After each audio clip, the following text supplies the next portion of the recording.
talking right here on Trash Talking Radio. And let me tell you something, no matter if you know what you're talking about, and when it's all said and done, we're going to get funky like a monkey. Pay attention to TrashTalkingRadio.com every Tuesday night. If you don't, this is Axe Demolition. We'll come to your house and kick your stinking door down.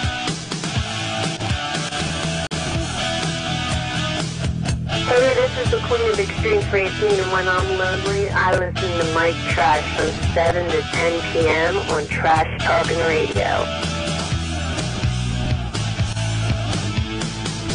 The following program contains scenes and language of a frank and explicit nature. Viewer discretion is advised.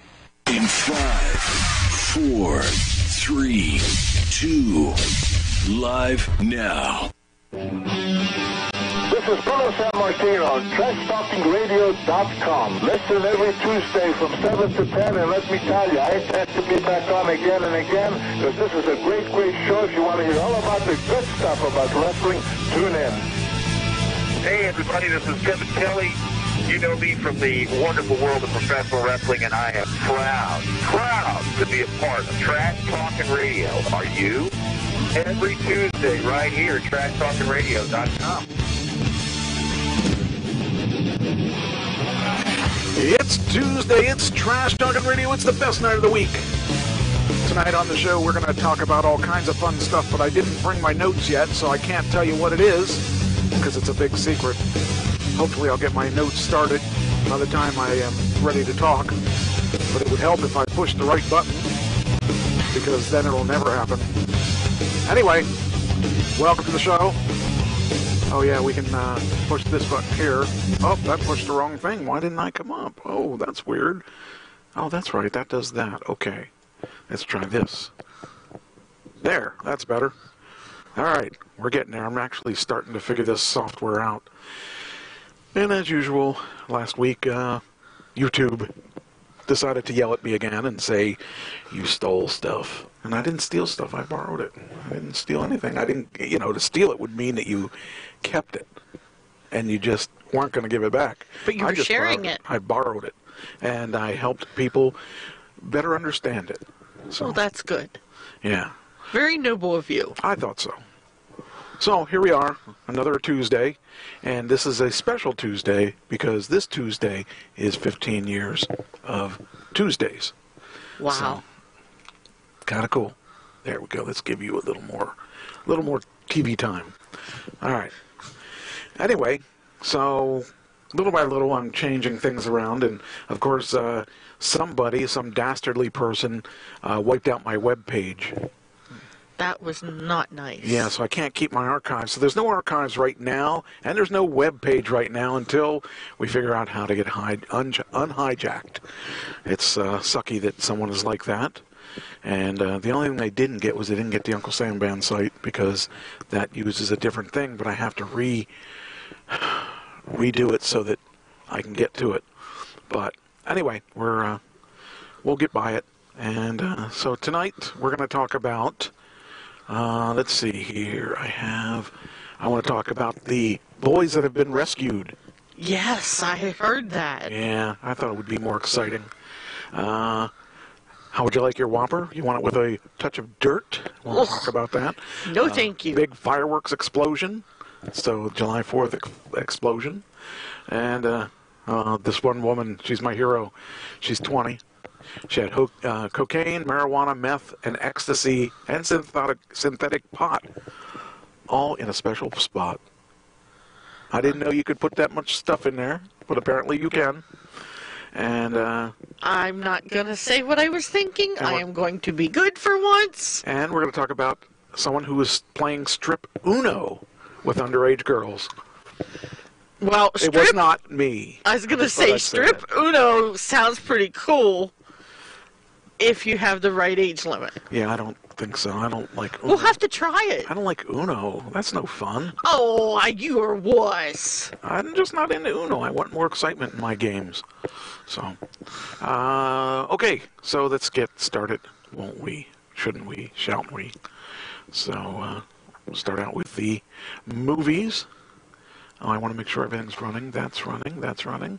And that's running. Good. We're all We're taking place in multiple places. By the way, we're on Periscope. We're on Twitter. We're on Facebook Live. And we're on that other place that doesn't like us, YouTube, that keeps censoring me. You know, they should just... They've got your number. My number's 1. Yes. That's all I can say. All right. This week, 2 movies. So, how do we do this again? Do we do the past movies first, right? Yeah. Yes. Okay, the past movies. This week we had Ant-Man.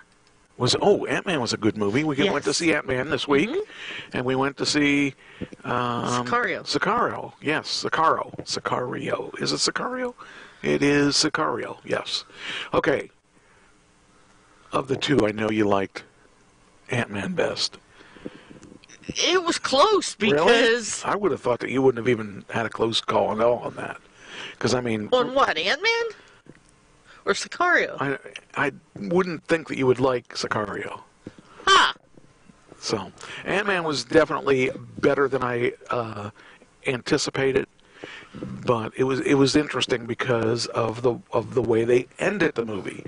And if you didn't see it, you will need to see it. You're out of luck. You need to wait till after the credits to leave, because a crucial part of Avengers is sort of there.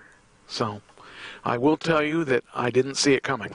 But it was, you didn't have your sunglasses on. Well, it was different. All right, so, let me see where we were. We said oh shoot, I must have deleted the last week's stuff. Did I do that? No, I didn't. Please say I didn't. Uh-oh. I think I deleted it. Way to go, Joe. Well, I think we had... Oh, well, do you remember what you said? Nope. Wait a minute. Scroll down. Isn't that it there? Well, that's the big 3. Oh. It doesn't have the amounts. Oh, no. Do you remember what you said? Nope. Well, I remember... I think I got the big one. When you sent me the link... And I was able to look at this through my phone. I had already done it, whatever I did. Yeah, because I didn't... That's exactly what I saw. That sucks. Well, I guess we'll have to go to the replay and find out. Well, I'm pretty sure, if I'm not mistaken, I said it was going to do 60 or 70,000. Million. Thousand? You went under me, so I think I got that point. I'm pretty sure. And I could actually find out, but it's not worth it. So I guess we're going to have to start fresh because we can say the big 3 because I have them right here, but for some reason I must have deleted it. I didn't think that I did, but now that I'm thinking about it, I might have. And I could undelete, but I don't want to do that till we go through the first. We'll try. But how do you, if you've already saved it, you can undelete? I don't know. I might be able to. Oh, okay. All right. Let's do what we know we can do, and then we'll see if we can undelete it. First one that we have this week is. Bum, ba-da-dum. It's the Hotel Transylvania. Is the first one. So. I guess I have to watch 2 because I've seen 1. Well. But I have to watch 2 now before I can see 3, right? Well, I mean, not really. Okay. I mean, you got the gist of things. You saw all the characters. The characters are all the same in this one. Okay. So you don't really have to because it doesn't really make a big difference if you see it. Because this isn't like Fast and the Furious, where it's a sequel. Well, you don't really need to watch them either. If you see one, you've seen them all. I would say, in the most part, it's going to be a new movie with him going on vacation. Okay. Because he never went on vacation before. So I think we're good with that. So, anyway, the first one we'll watch is the... I want to make sure that this is... see if this is going to do anything weird. All right, now let me see. Do I need to do anything? Yes, links.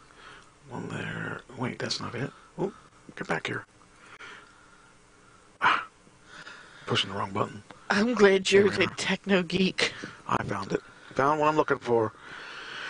Anyway, I don't really think it really matters if you saw the first one, because the way that those things are set up, they're a kids' movie. I mean, for the most part, and for the most part, kids aren't going to remember what went on from one movie to the next. So I think we're okay with that. Okay. Good. All right. Here we. Wait a minute. Why does that look like it's the movie? Wow, that's the whole movie. Really? I'll bet you it is. That's the intro of... Oh, wow. I think that's not what I want to watch, because that's kind of illegal. Oh, that says full, too. We don't have to do this. We can do that up in my projector. Yeah. Wait, all I wanted was a trailer, but it seems... Well, this is funny, because this is another one that must have been released overseas, because it hasn't been released in the United States yet. And if you remember, we watched that one, and I said, I can't believe it did so much the first week, and that's because they opened it overseas first. So now I got to find a trailer, because that kind of caught me off guard. All of these are the full version. Oh, wow. Well, I guess I don't have to necessarily go out to watch it now. Well, that's funny, because you better not watch it without me. Well, here's the funny thing. This one's on YouTube. Now, they're going to get in trouble. I would think they would get in trouble, because they frown upon that. Let me see if this is just the trailer. Okay, this looks like it might be the trailer. Let me see. Yeah, okay, this is just the trailer. So we're good with this one. All right, here we go. We're going to now watch. Well, maybe we are. And now I got to put it over here. Okay, we're going to flip the screen. Oh, wait a minute, there was no sound. Oh, no, that's why. Yeah, like this. Sometimes it's... Oh, you know, I just gave the link out for that. This is the full movie. Oops. Well, I can't be held accountable for someone else's pirating. That was just odd that happened. Kind of strange and caught off guard. Oh, wonder if this is going to be in... This looks like it's going to be in Spanish. This could be funny. This could be our first Spanish trailer.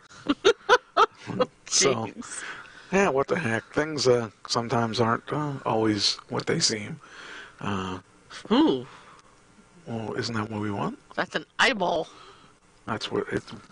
You say eyeball, I say e-ball. All right.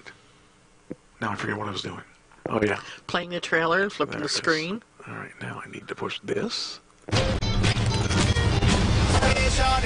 Everyone, grab your scuba gear and get ready to explore the wonders of the sea. Welcome to Volcano del Fuego, or as the local sea life call it.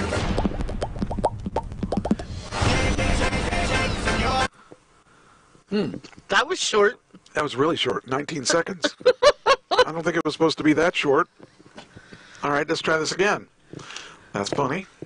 We get the gist. He goes on vacation. That's all we need to know. Yeah, that's it. We just try this again. I don't know why that did that. That was weird, because it should have been more than 19 seconds. So we got one. It's a full movie, or 19 seconds. Which one do you want? The full movie, of course. Yeah. Well, we don't agree to doing that, because that's illegal. So, all right, let's try this again. This time, hopefully, it'll be more than 19 seconds. Here we go. It's Friday with so many options. So many eyes. This looks too good. few eyes. Not into tentacles. I know. There's one movie Who you wants can't tentacles? miss. Who is that? She's my right arm's cousin. Aye! Oh! Ah, I see it now. Hotel Transylvania 3, rated PG. Okay, that was another quick one. All right, well, anyway, that you get the gist Put of the two it. together. Yeah. And then, or just look at the other links that I just sent out that were the full movie, because I didn't know until after I sent it. Well, that sucks. But now I want to watch But it. it looks like a good movie. Well, I mean, You know, as good as you could expect. Well, this is the one I know everybody wants to see, but the question is, well, I wonder if this is going to be the full thing. Probably. Because that'll be weird if it comes up with a full clip. Let's see if it's a 2-hour clip or a, you know. Let's see. Here's well, that's his trailer music. I want the trailer. Doggone it. Here we go. Official trailer. That should do it. So, with any luck, this will be the actual trailer. This is the weekend I've been waiting for. Why? Really? You had to ask that question? He's just a guy. Just a guy. Seriously. He doesn't do anything special. I do everything he does. Only I have 2 legs. You don't have the muscles he does. Well, he's too muscle. Too much muscle. Yeah. He's not flexible. And you are? I'm very flexible. That's funny. I define flexible. To flex. I don't see you flexing. Well, I don't try to show off in front of you. Yeah, right. Anyway. Just like you can't dance either. Some people say that they can't dance. I don't see it. This is called Skyscraper.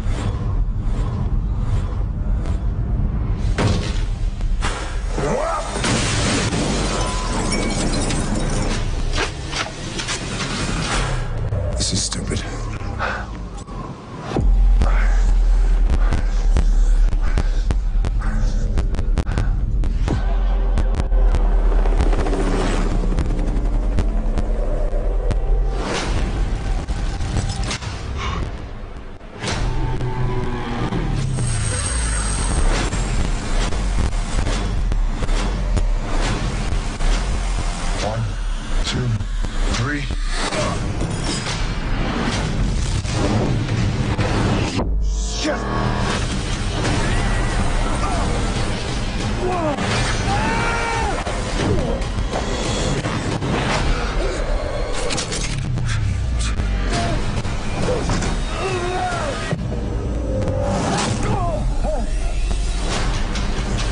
My family is trapped 240 floors in the air.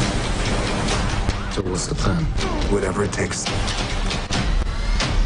We got this.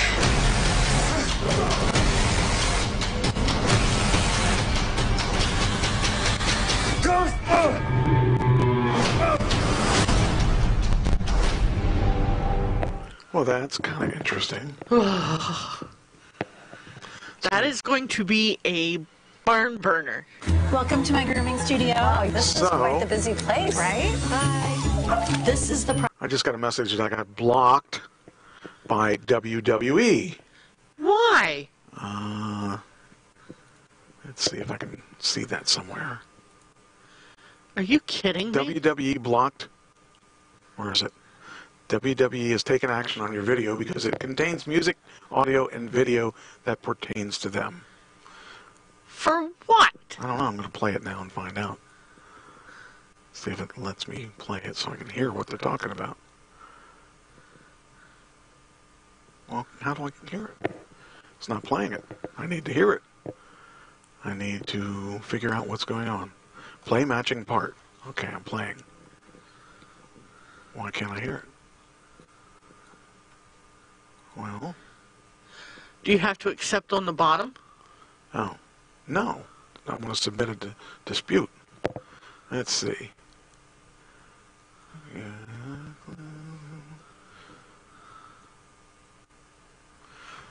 Let's see. I don't All the understand. material which is original and you own the rights. Nope, I don't own the rights. Your explicit permission from the owner. Nope, don't have that either. You're otherwise allowed to use the content. That's what I want. Why? Because I am a non-profit. Shh. Oh. That's just crazy. I have no idea what it is that they are complaining about. It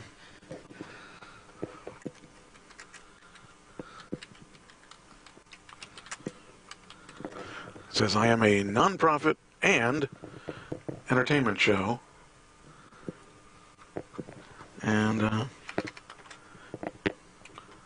And do this for fun. You know, these guys, but what did I do with the WWE? I don't know. Did I do anything with the WWE that they're not unless blocking? Because Rock's in the film.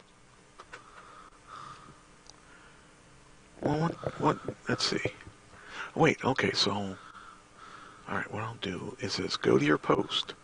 All right, let's go to our post and let's submit this. Dispute. Yes. Now, let's see what their dispute is. All right, hold on. We'll see if we have a... There's me. But I still can't hear me. Why can't I hear me? How am I supposed to figure out what's going on if I can't hear? Oh, helps if I do this. All right, hold on. Here we go. See if we have a... There's me. But I still can't hear me. That's Why what can't you I just hear? said. Wow. How am I supposed to... They figure blocked out you what's going before. on so it must be the Rock Fist. All right, hold on. But, okay, now wait a minute. There's me. What I don't But I still can't hear understand, me. that's Why what you can't I just hear now? is, They you were have all supposed to these figure out what's going people... on. Hold on, I gotta shut myself up and shut us up because... hold on. But, okay, now wait a minute. So that means they're listening to us live. Why would they be listening to us live? I can't be that interesting that the WWE would have to... What is it that we watched there? It must be the... It has to be the trailer. The Rock trailer. I can't understand why, if it was the Rock trailer. So, if I'm a company that gets free advertisement for my movie, I'd say go for it. Right. Why do they care about a trailer? It's not the whole movie. If it was the whole movie, like, oh, I don't know, the one we... You know, I could see them being upset. I'm not playing their whole movie. All I'm playing is a cut from their movie as they put the trailer out. So what's the problem? I would welcome the WWE to talk to me about this in person rather than being a coward and taking my show and trying to get me to cut my show up. Usually they wait till the end of the day, or they wait till the next day, and then they formulate their issues with us. And that's just weird because... I mean, they have all these movie theaters playing this to help push it. Well, yeah. we're doing the same thing. We're helping them, but they don't have to pay us. Right. Wow.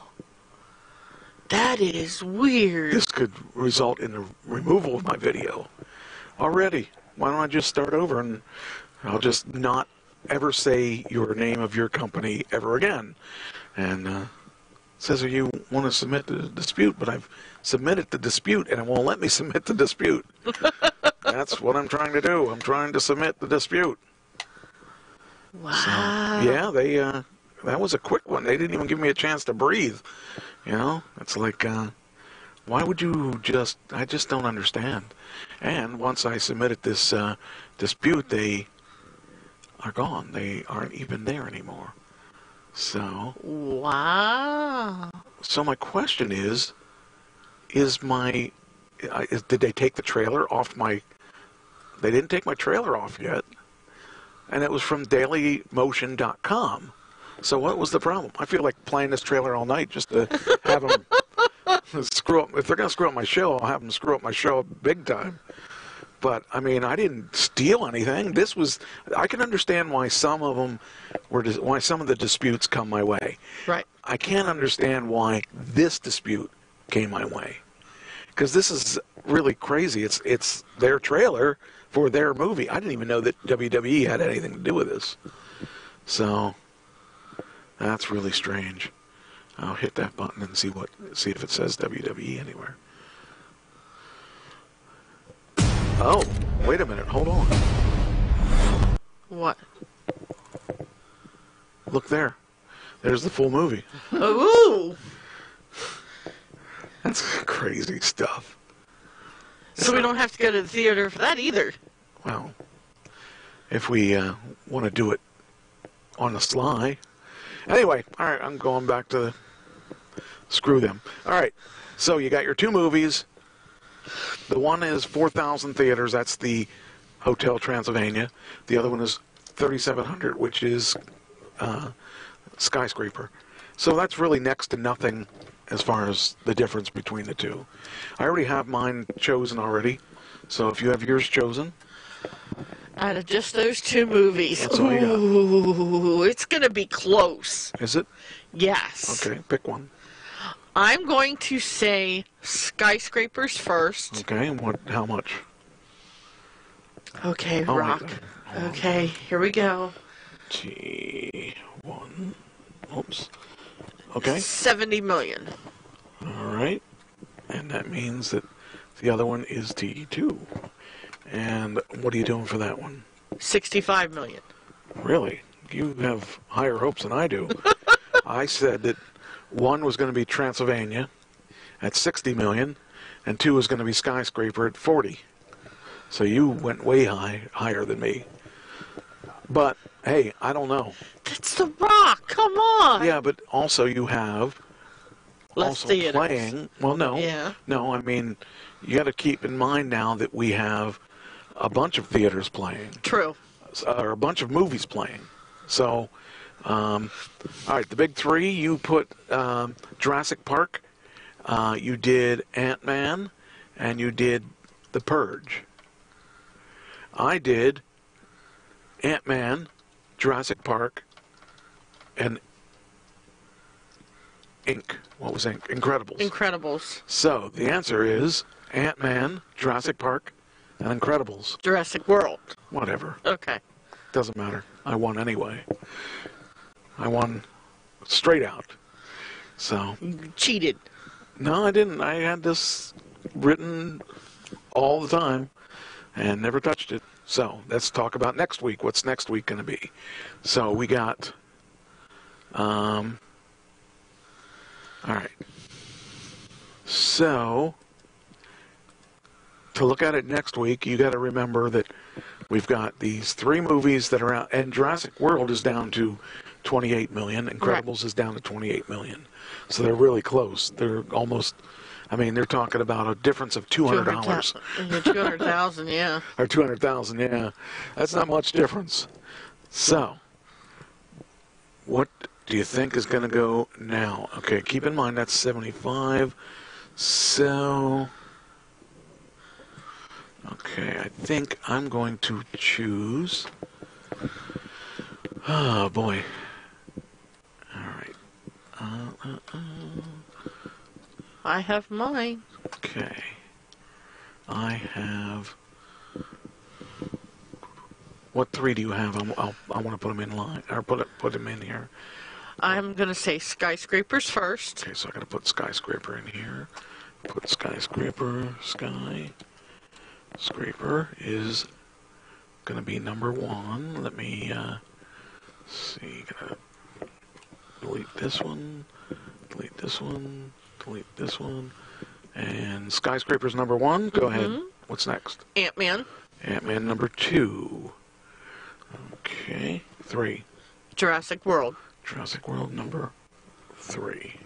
All right, now for me, I think it's going to be. Which one did I pick? I said that. Okay, I said hotel. Okay, so I gotta put hotel on here.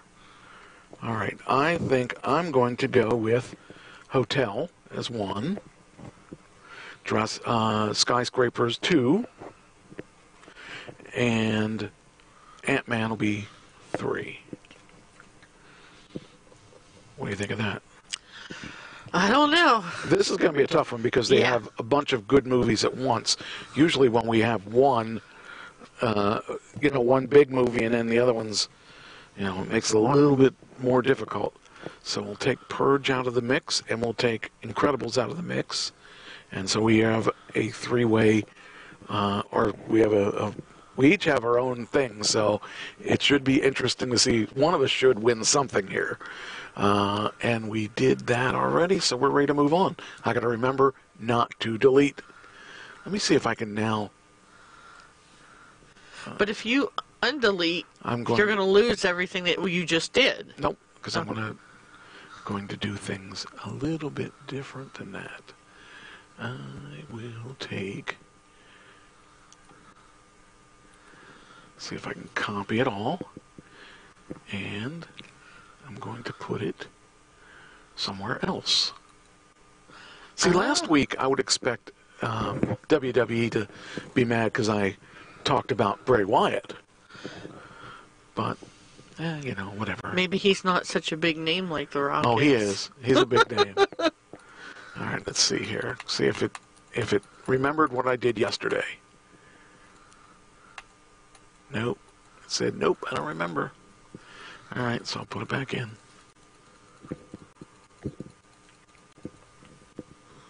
All right, so now it's back to where we finished. All right, next one. Oh no, here's that song again. Just seeing that video clip right there. I had a hard time going to sleep last night because that song kept running through my head. All right, so I never knew this guy's name, but you gave me this as a person who died recently. And yesterday. Yeah, so we're going to talk about Tab Hunter. Tab Hunter is an iconic 1950s actor, and he's dead at 86. He had a pretty good run. Mm-hmm. I mean, you know, if you die at 86, that's pretty darn good. I hope I live to be that long. So, so you remember him from... just the one movie that I sent you.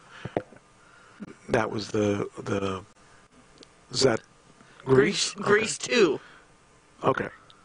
I don't have any idea who he is. So I did see Grease and Grease 2, and I probably will remember it when I see him. But I have absolutely no recollection of who he is off the top of my head. So I'll probably, like I said, I'll probably remember when I do see him. So we'll just have to... Okay, gotta get the last thing here. I'm going to be, you know, if I play one of the commercials, I may get blacklisted by the person who made the commercial, too. True. Which reminds me, I was going to say about the WWE pay-per-view this weekend, but I'm not going to now. So there. Oh, well. I don't know. With who you were, and how hard was that? When I heard someone else was going to be doing a book, and I thought, I don't think so. I'm not going to have some schmuck write a book about me who doesn't even know me. You'll get it from me, and I won't mince any words. I'll be very straightforward with you. And it was very difficult. A lot of it was very difficult. But coming out of the closet. The closet, I am what I am. And like Geraldine Page said to me one time, if people don't get your message, that's their bad taste. And I said, I will never forget that. And there are many people in this world that should realize if people don't get your message, no matter what, that's their problem, not yours. Because you were marketed as the boy next door, the Hollywood heartthrob, exactly. But on the inside, did you feel that wasn't who you were? Well, that's a label they stick on you to sell you, to build you up. That's all part of the hoopla. That's all part of that system.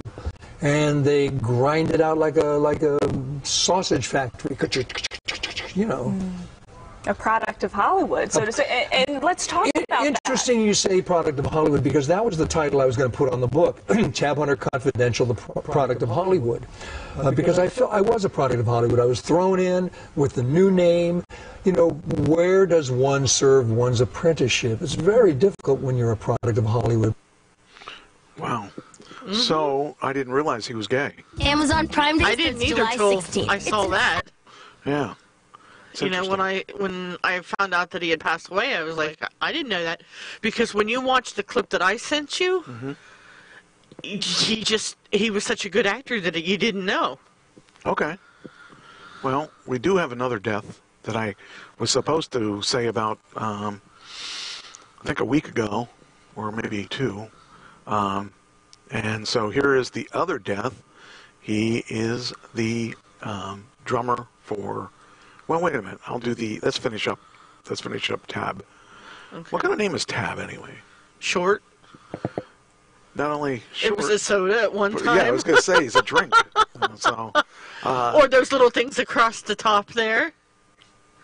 Oh, okay. Or the key on Tabs. the keyboard. I got it. Tab. All right. So, just kind of funny. Wait, that's the one that you sent me. No, it isn't. This one. That one. Okay. This is how I remember him. All right. I will hopefully get through this. Anyway, so yeah, Tab is kind of a cool name, I guess, because it's small. It's short, easy to remember. I mean, Yeah. think about it. and it sounds like a cat. A tabby cat, yeah.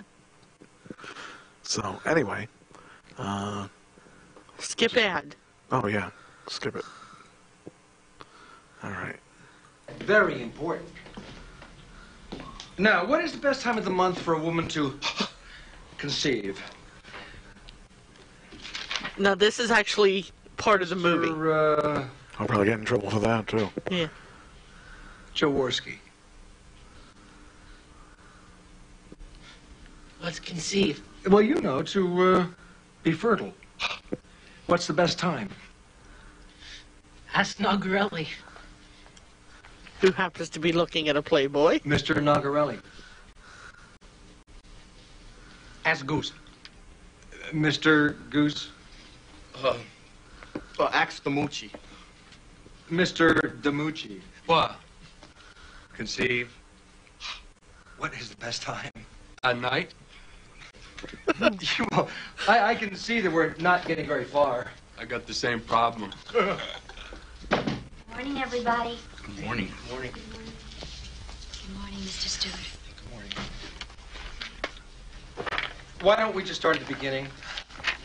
Page 1. Open your book. Where do babies come from? If you need me, I'll be right over here. We need this for the exam. The parts of a Oh, he flower does? are Okay. so constructed Maybe I didn't that see this. very often the wind I have the DVD, so I'll let you borrow it. No, I wouldn't want to take it out of your area. or any other. We're not going to listen to the whole thing. No, but that would be cool for a teacher to teach like that. Yeah, I think that's a bit weird, but all right. So now we know who he is, and But as the movie goes on, the lyrics that he's singing, it actually makes sense. He's actually teaching the class about, the reproductive system. All right. Yeah. Yeah, I thought it was kind of Oops, cool. I did that twice. Oops, I did it again. All right. Anyway, so he has since passed. What did he die? Oh, he was old. Did he die of old age? I think what I remember reading was that there was a blood clot of Here we something. go. Let's take a look. It says Tab Hunter, who rose to fame as the heart throb of the 1950s, died Sunday at Cottage Hospital in Santa Barbara, California. Alan Glasser, his partner of 35 years, confirmed it on CNN. He was 86. Glasser said the cause of death was a blood clot that caused cardiac arrest. Yep. We were walking home and he collapsed in my arms in our front yard. Well, that sucks. Wow, 35 years with one person. Mm-hmm. That's crazy. I mean, that's the way it used to be, but... Oh, what was that? Was that Alexa? That was Alexa. I don't know what caught her ear. Anyway. Oh, maybe his partner's name, and she thought you were talking to her. She was jealous. What was his partner's name? Alan Glasser. Oh. And just the way you said it, she probably thought you were saying her name. Oh. He was born in New York City, raised in California. Parents split when he was young, and he, his mother, and his brother began using her maiden name of Gellin. At the age of 15, he ran off to the Coast Guard. He was dismissed from the service after they discovered he lied about his age. And he was encouraged, Clayton, who's Clayton? Wait a minute, oh, there it is. He was working in a horse stable near Los Angeles when actor Dick Clayton spotted him while doing a photo shoot. Clayton encouraged the young man to consider acting and set him up with agent Henry Wilson. Wilson, who gave his stage name Tab Hunter, and soon signed with Warner Brothers, which is now owned by CNN's parent company, AT&T. So, that's cool. It's he seemed to have a good career, and a lot of people don't have that luxury, but he did well. So, all right, so we can kill this now. And so the guy that I know that died was one of the members of Pantera. I think it's Pantera. I hope I'm right. Let's see. Yeah, okay. Yeah, Pantera. So, if you're a Pantera fan, you'll be sad. He was a founding member of Pantera. Died at 54. The band announced his passing on Facebook.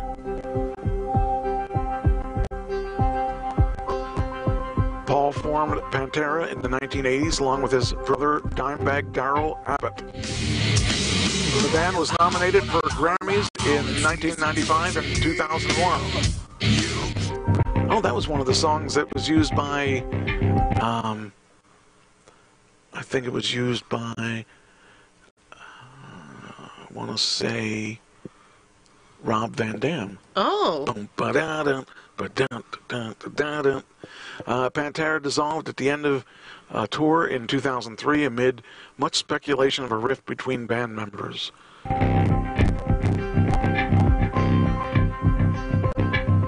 Many artists shared their condolences on Twitter.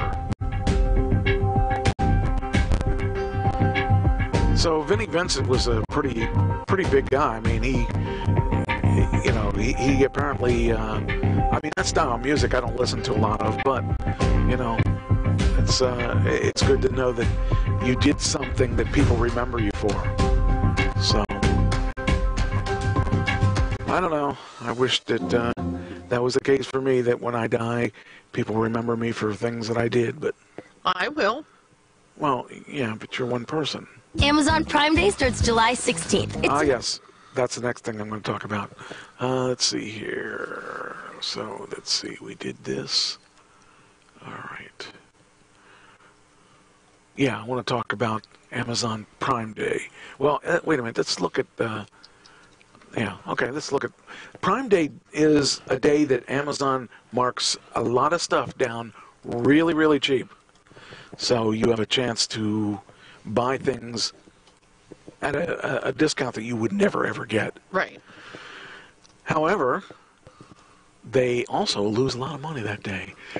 It's weird because that last year, I think they made $4 billion that day. Wow.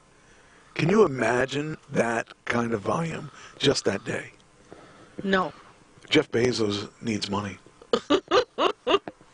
Like I need a hole in the head. He doesn't need money. I think it's really wild that, that you think about it. He's starting the what is the Black Friday Christmas special early? Well, that's basically what it is. I mean, he has a day of his own now. He created his own holiday. So he gets it at Christmas and he gets it in the middle of summer. He does it twice a year. So I bought my Alexas there on Prime Day. I'm definitely going to look at whatever he has for sale on Prime Day because, those are days that you will never get to buy those things. Like, for instance, Alexa was originally $190. I think I bought it at $75 on Prime Day. Nice. So I know that he didn't make as much profit as he usually does. So it's just interesting.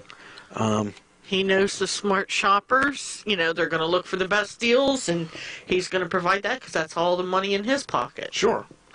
Yeah, why not? Okay, we're going to go here to digital music with Pantera. I do want to play a couple songs in... Well, you really are pushing the envelope tonight, aren't you? Why not? They don't like me anyway, so let's give them a reason to hate me. Let's give them something to talk about. Wasn't that a song? No. Give them something to talk about. Yeah, by Joan Jett. Not Joan Jett. Oh. Wasn't it, not Reba, it was, let's give them something to talk about. Now you got me wondering, it was a country person. Bonnie Raitt. That's what it was. Wait, which one was I saying? Who did I say it was? You said Reba. Reba. There aren't same color hair, same gender, wrong name. It's the same person. No, it isn't. That way they can make twice as much money. Just say they got to be rivals with one another. Oh, that's funny. All these songs for free if you're a Prime member. Look at all these songs. I want to hear which one it is that's that I think is the Rob Van Dam song. And I always wondered who it was because, you know, I heard that song so many times and I never knew who the artist was. So, wait a minute. Let's put this back on my lovely face rather than looking at that. Well, maybe I won't. Oh, it helps when you push the right button. There we go. Yeah, so I don't know what the name of that song was, though. Well, let's hear what we got. I think it's going to be one of the top songs because that's got to be one of Pantera's main songs, I would imagine. So I'm really surprised how many songs that they have. All right, here's what we got. That's it. The song. Don't you ever remember hearing that? So that's the song that. Now I know where he stole it from. I'm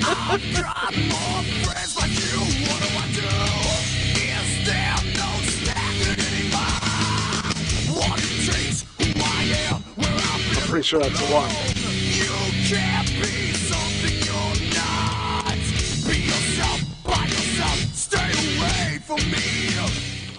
Yeah, that's. I think that's a song.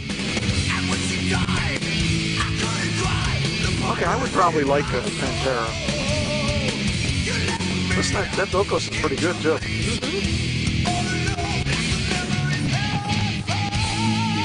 Wow, I like that voice. All right, here's Cowboys from Hell.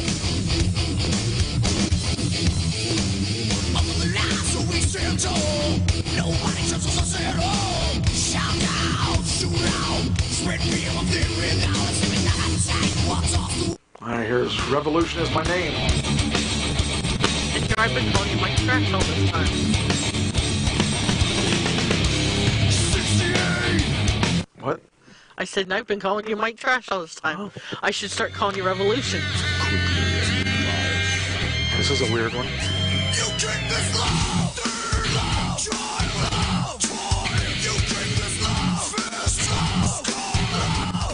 And then this one's a little obnoxious.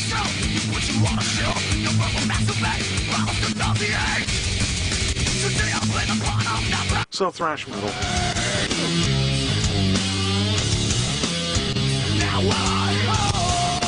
I don't know how people sing like that.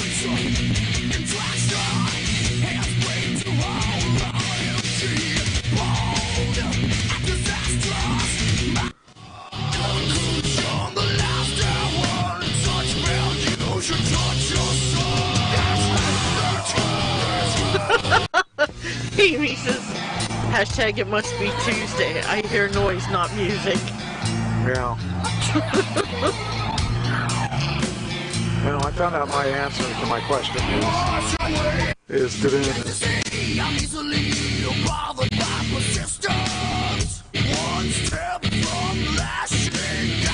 I'm really glad I figured out that song because I never knew what that song was. All right, anyway, he's not with us anymore.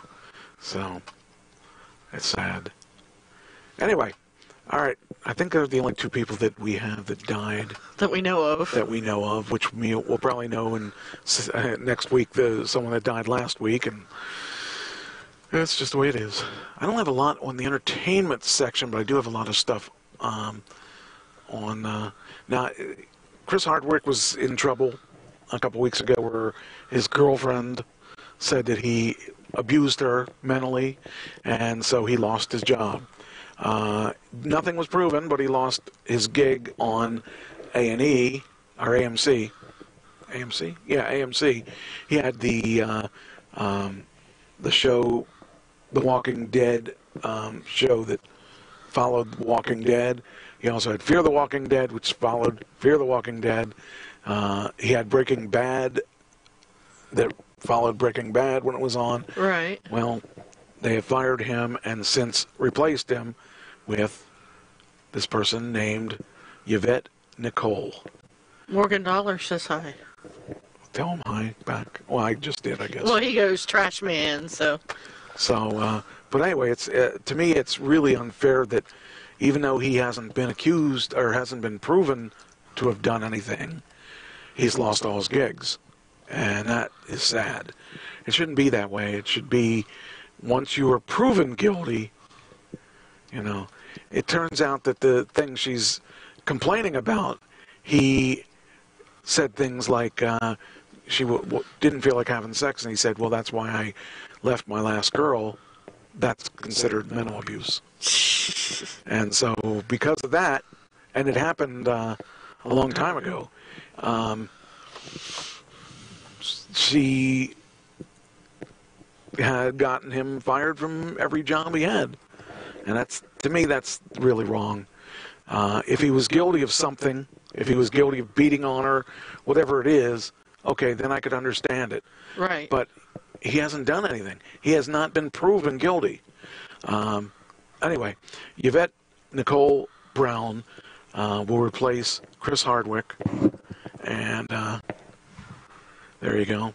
The Talking Dead regular will moderate panels for The Talking Dead, Fear the Walking Dead, and she steps in for Hardwick, who was pulled from the fan convention last month. AMC distanced itself from Hardwick, a Comic-Con mainstay and regular host of AMC's many after shows, after his former girlfriend Chloe Dykstra appeared to accuse him of emotional abuse last month. Now we're talking about like 14 years prior. So whatever it was, it happened a long time ago. There should be some kind of time limit on time limit. Yeah. I mean, if you can't say when it happened, if you can't complain about it when it happened, you lose your chance. You know, it shouldn't be years later because of the Me Too movement. You want to be part of the movement that you got to manufacture issues. Or if he did do it, he deserves it, but he deserves a trial. He shouldn't be just canned for all the things that he does. So shame on AMC. Brown, a proclaimed Walking Dead fan who has frequently appeared on AMC's post-show, was among several names raised. I'm glad about that. I've seen her on that show, and she is just one of the people that just love the shows that, you know, that they talk about, and rightfully so, because they are good shows. And even if you aren't a big fanatic like she is, at least they didn't take someone that didn't know the shows. You know, they should take someone that knows the shows. But the show's going to be all different because he has a certain comedic value because it's his baby. You know, he did Breaking Bad. He did, I don't know how many other shows like this. And it's just sad. It's sad that a woman would want to ruin somebody's career like that just because she was unhappy back then. And she wants to get back at him. So, I don't know, it's sad. Just isn't right that someone could do that. But it's happening in everyday life. So, nothing we can do about it. That's the only entertainment thing I have to do today, but I've got tons of other things to talk about. First, I'll talk about the rescue. The rescue is a pretty big thing. Yeah. So these Thailand kids, 12 kids, basically are in this tournament. And after the tournament was over, they decided they were going to go to this cave. The coach, I believe, talked them into going into the cave. I mean, if you were around here, people would want to go play their video games. But around there, what do you do in Thailand? You go check out some caves. Yeah, I guess so. And apparently, the cave was... they were in the cave. Am I pulling on your phone? Yeah. We're good now. Okay. Anyway, so they had apparently a bad downpour, and the cave started overrunning with water, and they couldn't get out. So now they were told they were going to be there for 4 months. Oh my goodness. And they, basically did what they had to do, but the ages were from 11 to 16. They became trapped with their 25-year-old coach inside a 6-mile cave. Now, this was a far, far place away. Their football team was found in the cave at this point, which, if you are watching along, it's pretty far away from civilization. And I don't even know how in the world they ever even found out that where these guys were. But they had 4 different chambers. 1, 2, 3. I don't know. Was that 4? There might have been 6 chambers. 9 days later. So you're in this for 9 days. 9 days later, divers located the team sheltering on a ledge surrounded by water. About every 2 miles of narrow, flooded passageway separated the refuge from the main entrance.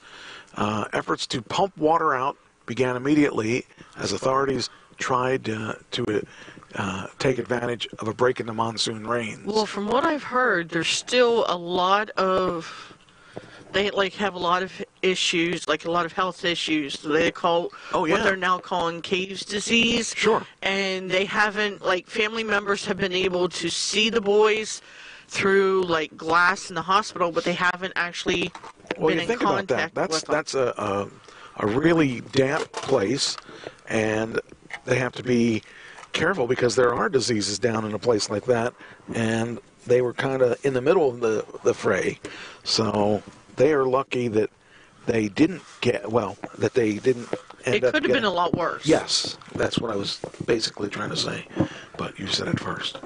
Now, it makes you wonder, they've been stuck in there the whole time. What did they eat? Probably not a whole lot, because there wasn't a whole lot down there. They could have had fish. I mean, but it's damp, and you probably couldn't cook it, because it was probably too damp, and plus you can't... They were afraid they would run out of air. Yeah, that's... So if you're trying to cook, you would have smoke and things like that. But the chambers, it says here, the boys were sheltering on a ledge, which was on the right side of the screen. And it says here, Patabule Beach. And then further out was Monk's Junction, then Chamber 3, Chamber 2, and Chamber 1. They were way, way out there. I'm going to try something here. I don't know if this will let me do what I want to do. Let's see, I'm going to try to do... Okay. Now, if it lets me sit there. There we go. How you like that? So they were way out here. And then it talks about this is where the ledge was. Whoop. Wait a minute. This is where the ledge was. Sorry. This is funny if you can see it from this side. And it said Pattaya Beach. That would have been right there. And then it says Monk's Junction, which was way over here. And then next is Chamber 3. That's right here. And Chamber 2, which is right there. And then the entrance is way over there. Yeah, I think that's creative. Sorry, it just looks funny from this side. And like I said, here's the layout. So they went in. Where did they go in at? They went in the mouth of the cave. They went in right there. And it says, then the chambers I just talked about are there, followed by there. And then the Monk's Junction was here. And Pattaya Beach was there. And then the football team was there.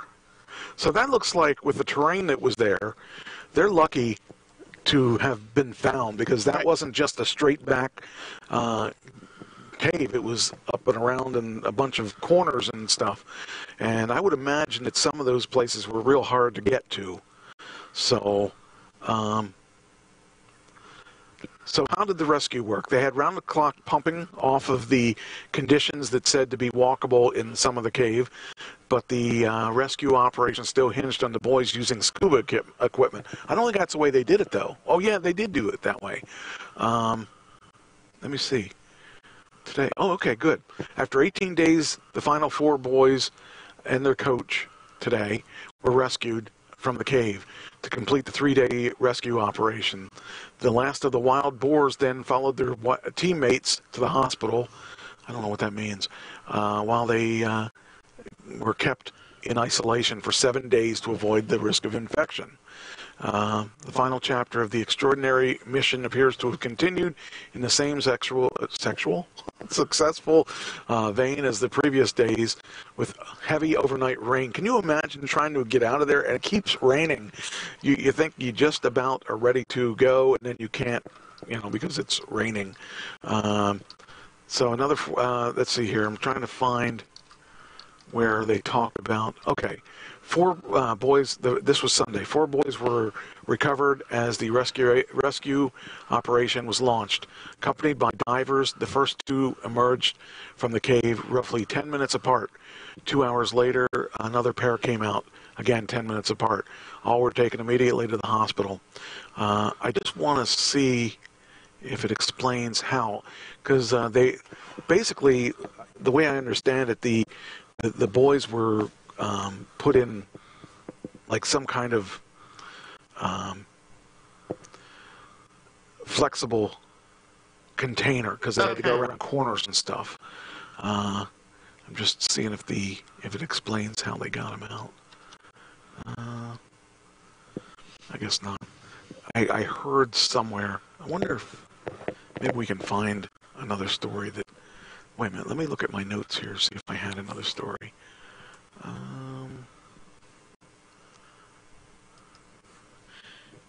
Amy Sue said Wild Boars, I think, was the name of the team. Oh, maybe it was.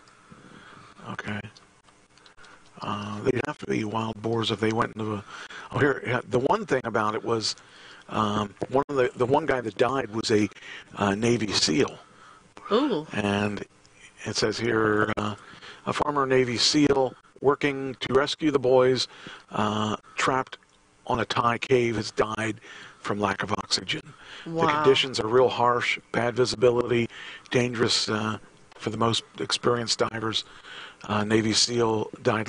It's funny to think about, not funny, but funny, strange, to think about that this diver died. Well, I didn't. He died, and so that tells you how dangerous it was, but they were able to bring back 12 of those guys without dying, not diving.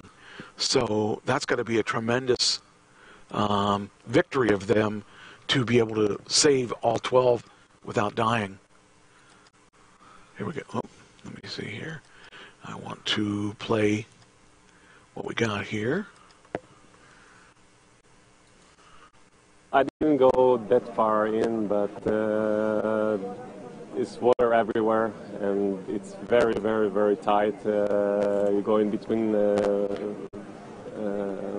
narrow passages with a lot of water, and so it's pretty scary and dense, and so many people in. It will be rain, many things can go wrong, and I don't want to say it, but it could be a catastrophe, Many people will not be able to come out. Obviously someone hasn't come out. Terribly sad news today. Yes, it is very sad news. The diver, an ex-Navy SEAL, passed away last night from lack of oxygen on his leg. A lot of people trying to have the running cables, running the oxygen tanks, and transferring food, and whatever. A lot of army, military, and also the population volunteers. After this tragedy, will the search continue as planned? Search will continue as planned, yes. The caves are, from what I know, the conditions are really hard, bad visibility, and dangerous to the most experienced divers to go through. The Navy SEAL died last night. That says a lot about it. I wonder how they found them and how they, I guess you could only go so many ways in that cave, but that's a pretty intense thing to think about. The Navy SEAL died, So how did they keep the kids from dying? You know, and they apparently can't see where they're going. That's they only have so much air too. So how long was he underwater? Right. You know, all these things are things that I wonder about, because you know, you just never know. You never know when your last day is going to be. Yeah, here you go. The Thai cave rescue former Navy SEAL dies from lack of oxygen. That's just unreal to think about. Says a Navy SEAL working to rescue the boys trapped in a cave died from lack of oxygen. And what a way to think about. And the thing is, who would have known that they were going to end up trapped in there for so long? I've been in a couple caves myself, but nothing that was dangerous. It was caves that were supposed to be, you know. I've been in Indian caves. I've been in Penn's cave. Yeah, I'm good. I was in Indian Echo as a Indian Echo. Yeah, because I went with Pam. And I remember going to, I remember taking Jamie's kids to the one place out in, I don't even remember where it was. I think it was, I can't remember the name of the cave, but I told the kids there were bears in there. I was an awful guy. And anyway, it was really funny. Well, Penn's Cave you can only go through by boat. Yeah, it wasn't. I thought I went to Penn's Cave. Penn's Cave, Center County. You wouldn't go there. I thought I was there before. Anyway, the news is the rescuers jump to pump out the water from the flooded cave before they can extract 12 boys and a soccer coach with minimum risk. A firefighter who has been working on draining the water said parts of the passage leading to the chamber where the group was found was still flooded to the ceiling. Wow. Making its dive the only way out. And what we worry about most is the weather, apparently, because it rains a lot there. The boys aged 11 to 16 and their 25-year-old coach went exploring the cave when in the northern province after the game June 3rd. I wonder if they had to forfeit the rest of their games. I don't know. Although the boys, although skinny, had been described as in good health, and authorities said the soccer players being locked or looked after by the Navy SEALs, including medics, staying with them inside the cave. I'm just glad they're all right. Yeah, it just is odd to think about that they all were. It was just that quick that they were all enclosed in this cave and couldn't get out. So they're lucky. They're lucky they didn't die like, you know. It's a shame, but hey, if he dies, he dies. That's from Rocky. So, anyway. I'm supposed to tell you Ashley says hi and she's listening. All right. Ashley who? My daughter, Trash's babe. Huh. Ashley's my daughter. Never met her. Yes, you have. So, anyway. Well, let's see. What is next? All right. I think that's all I need from them. Okay. So, what do you like hamburgers? What do you like on your hamburger? Usually ketchup and mustard. Okay. Dehydrated onions. All right. And a bun. And a bun, okay. Or, you know, sometimes I like mayonnaise. All right. And cheese. Once in a while, not all the time. Well, you ought to try this recipe. Florida cop went to Burger King. Oh, no. He claims Burger King put dirt in its food. Oh. And an investigation reveals it was only seasoning. Okay, now wait a minute. They say that every person eats about a peck of dirt a year. So that really wouldn't kill him. Well, he must have eaten it at Amy Sue's Burger King because they put dirt in it. If he's in Florida? Well, Burger Oh, King's. he was a Florida cop, okay. But maybe he was up here on vacation. However, they say it was seasoning and not dirt.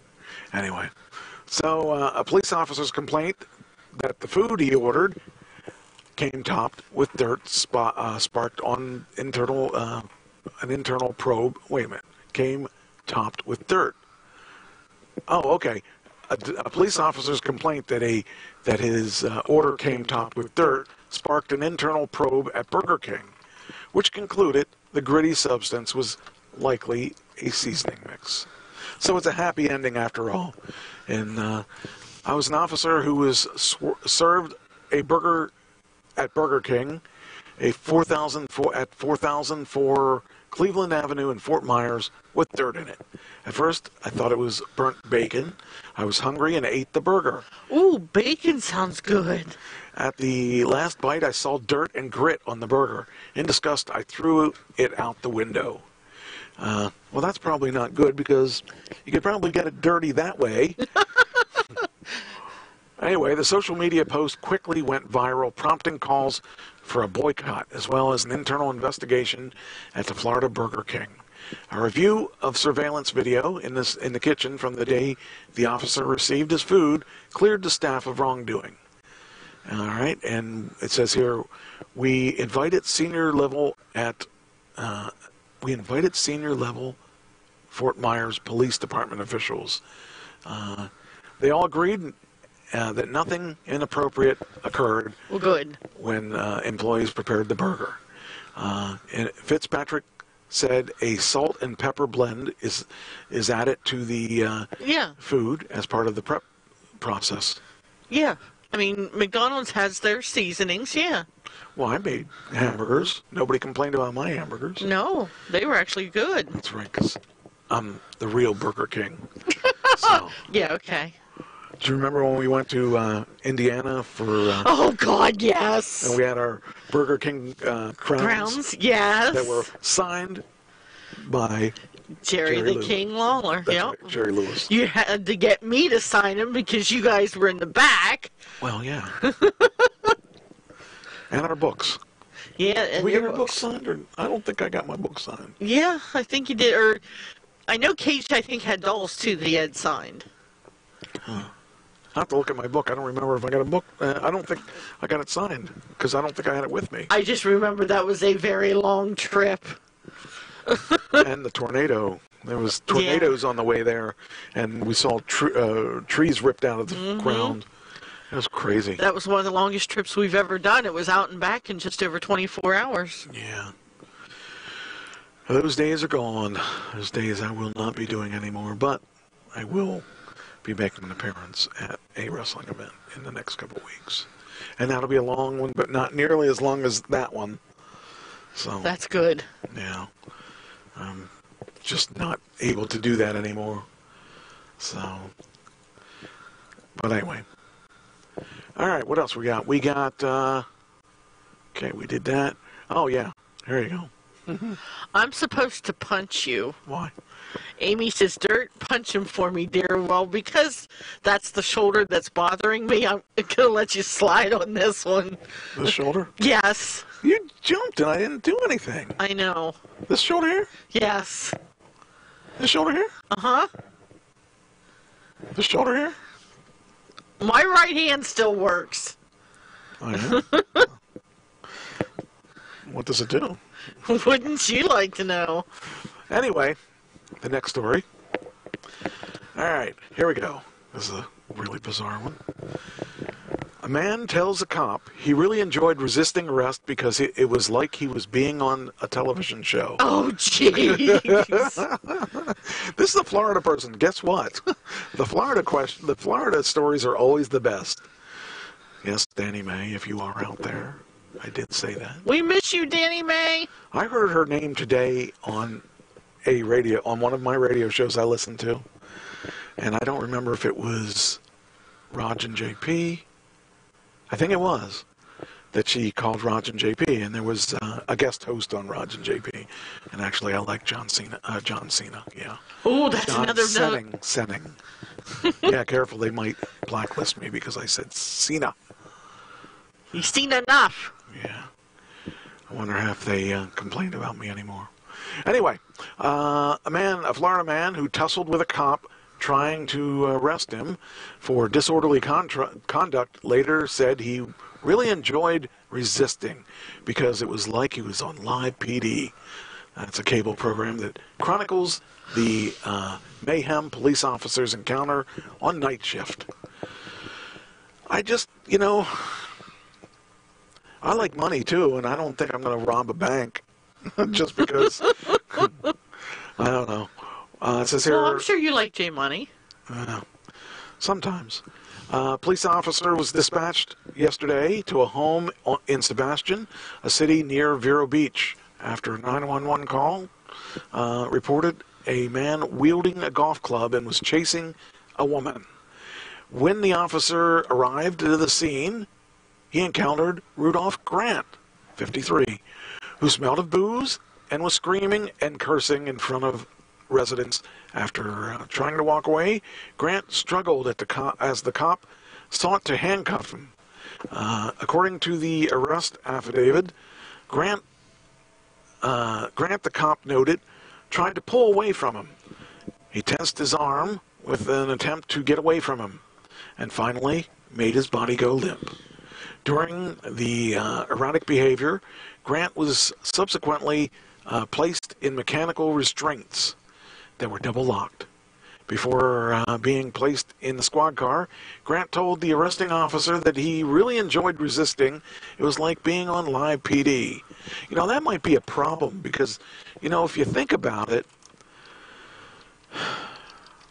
it could be a problem if everybody does it just to get on the show. Right. So it's probably not a good idea to advertise that you're on, that you have a police show for that specific reason, so that you don't have the people saying, okay, so I'll get knocked around a little bit, but I'll be on TV, Lots of people out there that are just whacked out. Mm-hmm. I want to see if I can find this one article that I wanted to do. I didn't know about it till I was on my way home, and then the show I was listening to on the way there was talking about this, and I don't even know what to search under to find this. What's it about? Massage. Okay. Let's see if I can find it. In fact, I will bring the camera on me, because I don't know if I'll find it. Let's see here.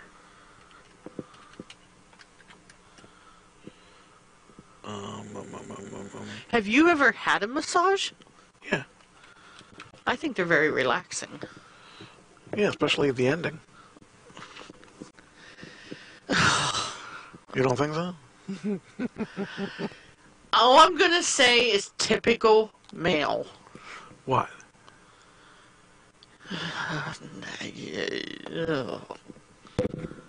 I'm thinking how I can find it. Let's see, man meets counsel about massage. It was so funny. It's really worth it. Yes, here it is. I did. I can't believe it. Oh wait, those are images. I want a video. about this. Oh, it's funny. It's worth it. It's worth the wait. Let's see. Okay. So put on your Google thing, put the word video at the end, and see what comes up. I already put it in the video section. Oh. This is worth it if I can only figure out. Let's see. I'm wondering if it's this one. Reporter.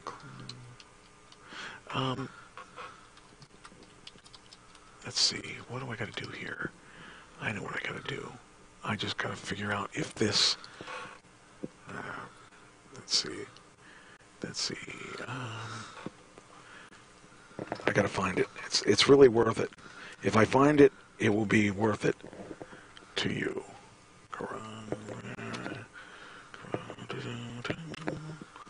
Let's see.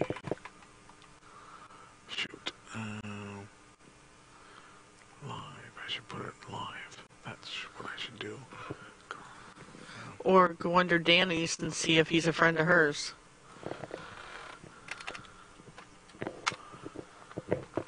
Hold on here. There it is. Okay. Let me see. I hope they put something in here about that.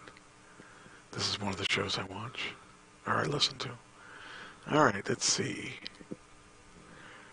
Hopefully. It doesn't look like it because it looks like I didn't add anything today. It was really worth it. It was, this guy was, I wonder if I could find it on Twitter though. Ooh, maybe I'll find it on Twitter. Let's see. Alright. Let's see here. Man.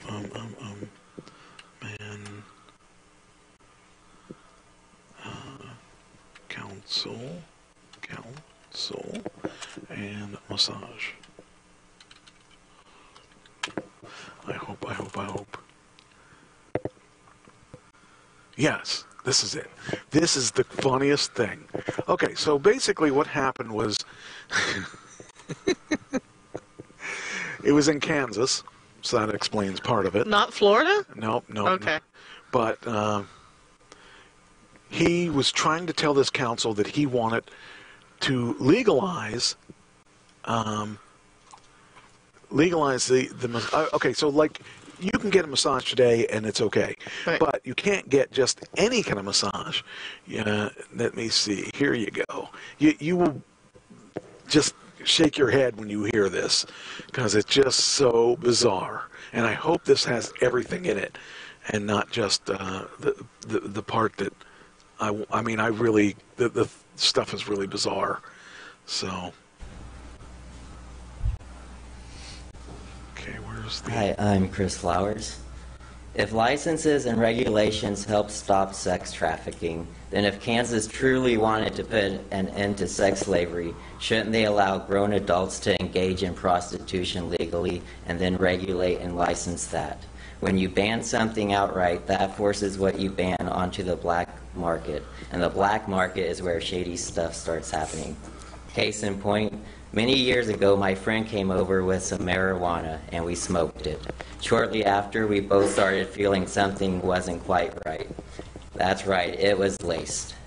Then not too long ago, Colorado legalized marijuana, and now a lot of the marijuana being sold around here comes from dispensaries in Colorado, and you hardly ever hear tales anymore of people buying pot that's laced. I say the same basics apply to prostitution. If prostitution was legalized and reasonably regulated, then most people would rather deal with a legitimate licensed prostitute than have to deal with pimps and potential sex slaves. By the way, that much I agree with. Okay. I mean, rather than go out and, I mean, like out in Nevada, they have legal prostitution, but they're stuck to regulations, so you have to be tested every so often, and you have to live by the law, and you get to pay taxes and stuff like that. You don't get any of that if it's not done legally. You also have to worry about pimps and danger and all that stuff, whereas you wouldn't have to necessarily if you legalized it. I do agree with him from that perspective. So I propose this. The city allows for licensed masseurs to give genital massages if the masseur and the client both agree to it. We let someone get naked and have every other part of their body touched and rubbed by a massage therapist. Hell, we let proctologists spend their day fingering men and sticking things up their anus. So if someone wants to yank a guy's crank, I say let him. I mean, think about it, because I mean, if you have a doctor's appointment, men get their butts fingered by generally doctors or nurses, and we are paying them for that. Yeah. Picture this: a big old sweaty fat guy. Would getting him off with your hand actually be that much worse than giving him a full body massage, getting up in there under the folds of fat, or being the proctologist sticking your finger up his ass And that brings me to my last point. This is about a group of people imposing their morality on the rest of society. If a grown adult wants a hand job, another grown adult is willing to give one for money, then let them. That's the whole key. Who is hurt in the whole sense of things? Who gets hurt? First of all, it's not really prostitution because you're not penetrating anyone. All you're doing is relaxing someone. Right.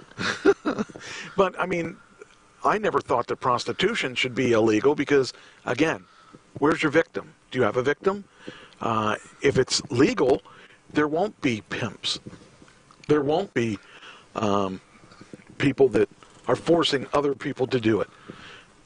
It'll be just a legal profession.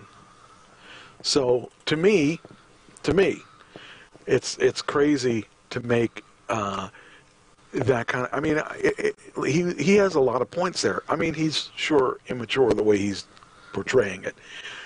And the fact that he's not looking up, he's just reading what's on the papers like somebody else wrote it. Right. And he just has the guts to read it. And he doesn't want to say ass.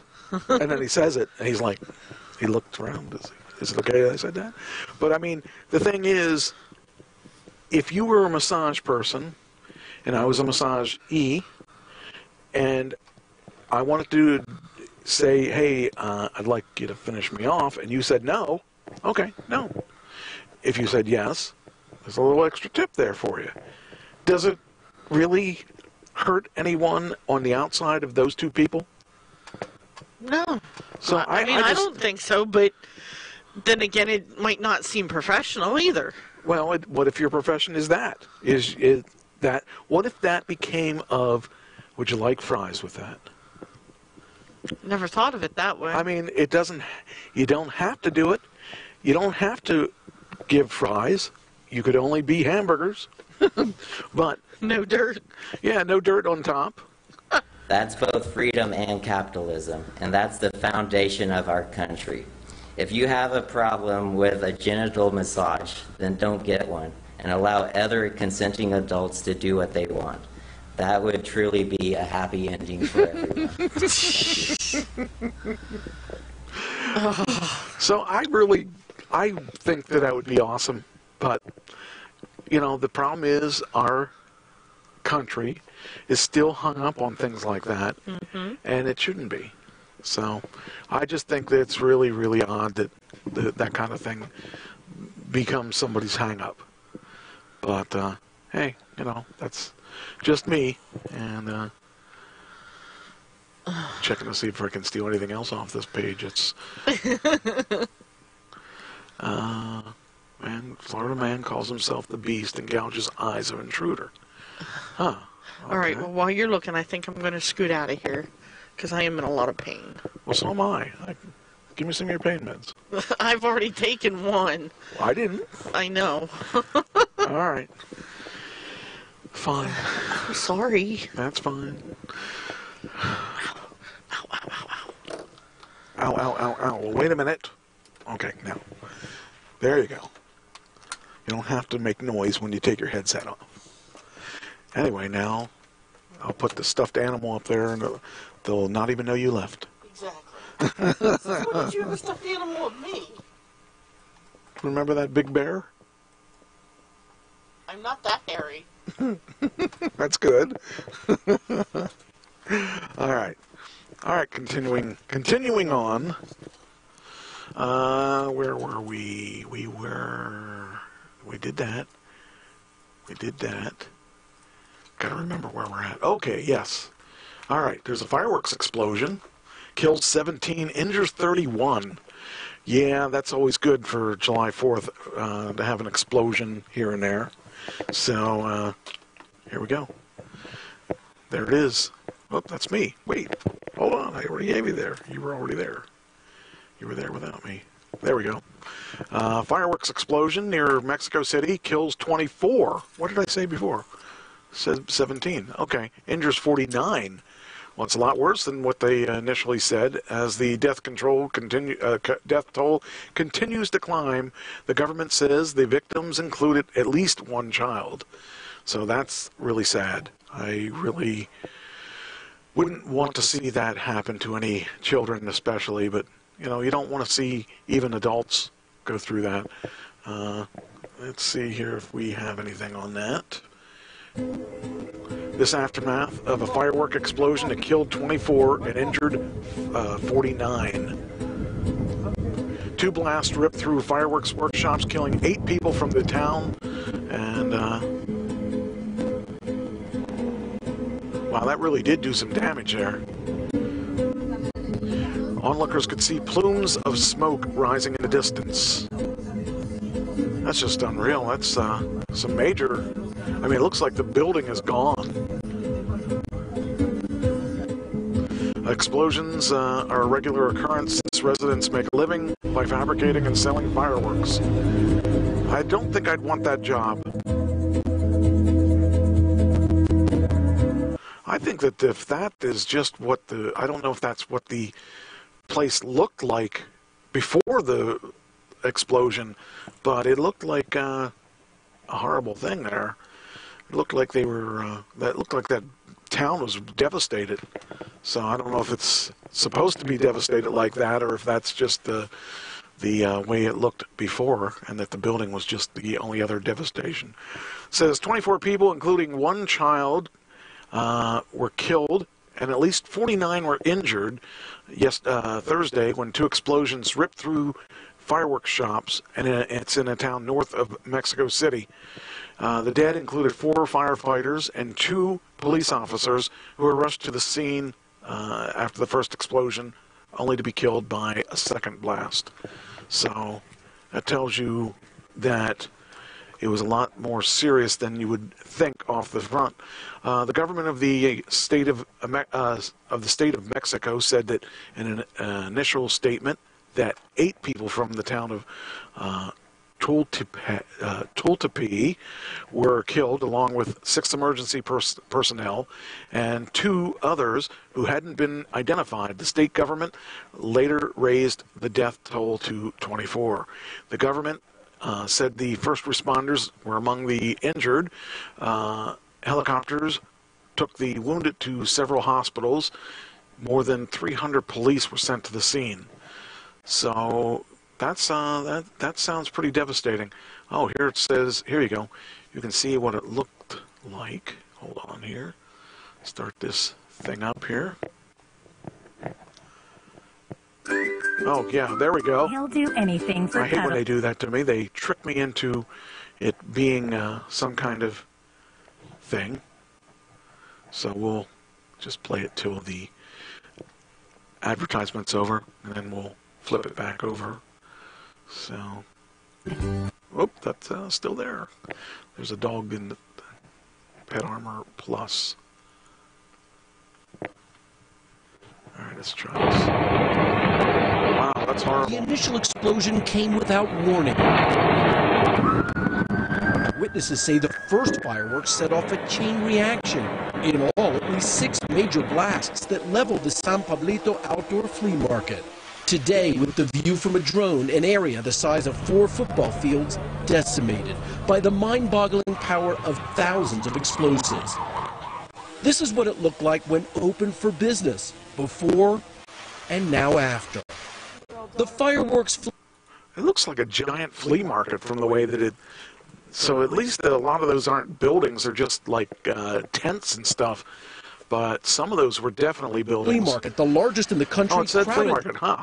This time of year, as families were buying for holiday celebrations that always include pyrotechnics. Estaban corriendo con sangre en la cabeza. A block away, 12-year-old Yahir Ortega said he could feel the vibrations through his body as wounded victims ran to safety. With the death toll rising, families now handing out posters of the missing, praying for miracles. Juan Carlos Saldana didn't run away, but rather towards the explosions to help his family. Tonight, 8-year-old Oscar, 15-year-old Juan Antonio, and 50-year-old Armada are still missing. It makes you wonder why they're missing. Why would, if there was an explosion like that, they had to be somehow injured, or because, I mean, it's not like you'd be lost from running away. So I have to think that they were injured somehow. Saying that he hopes that somehow it's possible that they survived. At least 32 were dead, 59 wounded. The youngest victim, only 3 months old. This flea market is the major industry in Tultepec, but not without problems. In 2005 and again in 2006, other major explosions. The government here says since then new safety measures have been put in place, but clearly not enough to prevent another tragedy. The people that are living in that situation, I mean, that's got to be a desperate situation to live in that and not know what, I mean, that's got to be dangerous as anything, especially as often as it's blown up. Okay, you gonna go or not? Here we go. Tonight, 3 children severely injured in the explosions are headed to the burn unit at the Shriners Hospital in Galveston, Texas. This as a dozen people here are still unaccounted for. Lester? Kerry Sanders in Mexico tonight. Thank you. Jeez, that's scary.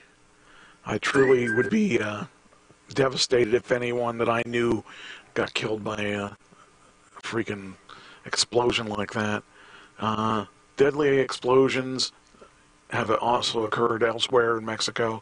2002, a blast at a market in the Gulf Coast of Veracruz killed 29. In 1999, 63 people died from the explosion of illegally stored fireworks destroyed in the city of Celaya in 1988. A fireworks blast in Mexico City's La Merced market killed at least 68 people. In 2013, a rocket struck a truck loaded with fireworks for a religious procession. Jeez, I would think that somebody would learn the idea that you probably don't want to have fireworks around, especially children. That's sad. I just don't even know what to think about that. You would think that people would be smarter than that, but I guess not. All right, so we got that.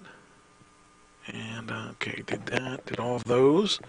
I want to tell about this one. This one is so bizarre. Woman 20 had cocaine, marijuana, meth, ecstasy, synthetic pot inside her. So where do you think inside her means? Well, it says here, July 6th, it says here, a Wisconsin woman had a literal grab bag of narcotics. You would think that they wouldn't be that stupid, but cocaine, meth, marijuana, ecstasy, synthetic pot, they were all hidden inside her body when police arrested her and following a recent traffic stop. Now, if you get stuck at a traffic stop, don't you think that maybe you would just play it cool and not do anything that would be suspicious? Anyway, acting on a tip, police pulled over a 1977 Monte Carlo being driven by Desiree Webster, 20. She was only 20. She looks like she was older than 20, but no, that happens. She was accompanied in the vehicle by Jarrell McCullum, 39-year-old convicted drug dealer. Ooh, boy, that's trouble right there.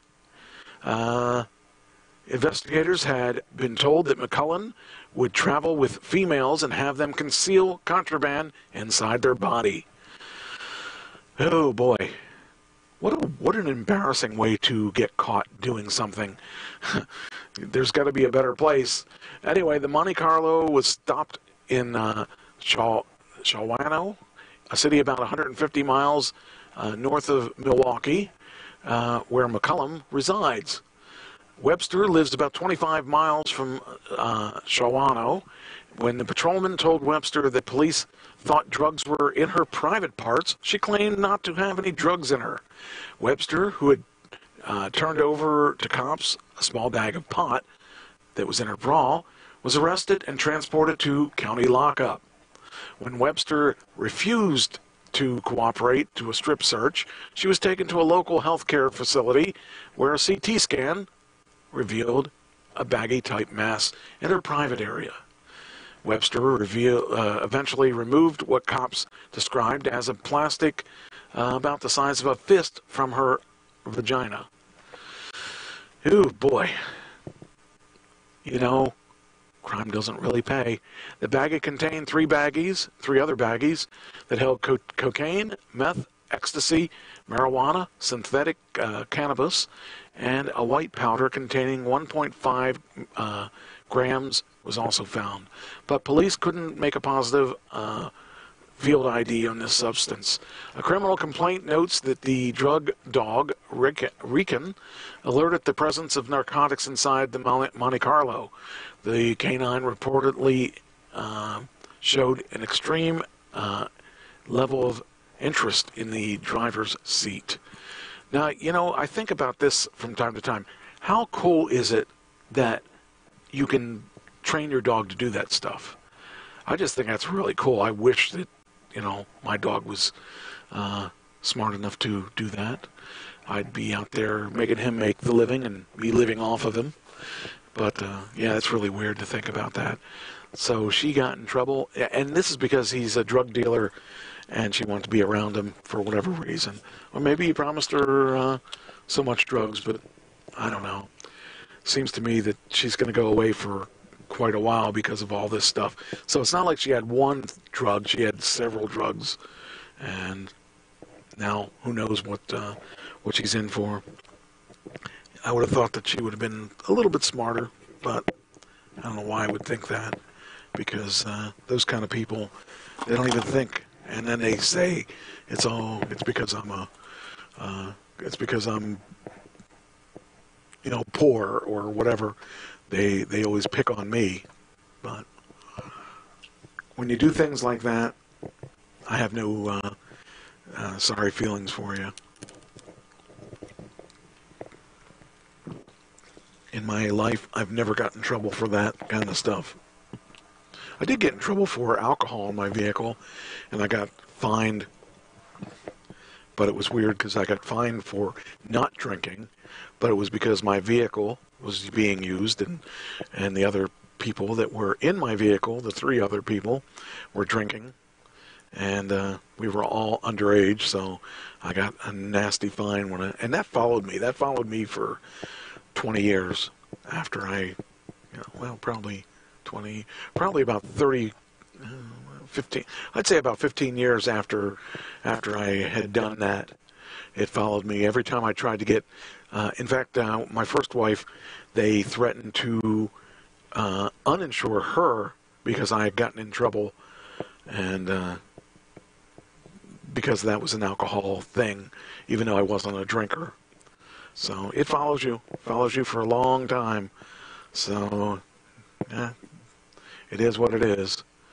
But, so this is still not letting me submit my dispute to WWE. Not really sure why. So, I wonder what I gotta do to make this work. I wonder if I can do it. Let's see, I cut this out. Now I submit it. Provide a reason. Well, I tried to provide a reason. Okay. Maybe he wants a longer reason. I don't know. I can't seem to do it. I think I'll have to fight it with him. Anyway, alright, let's see. What are we doing next?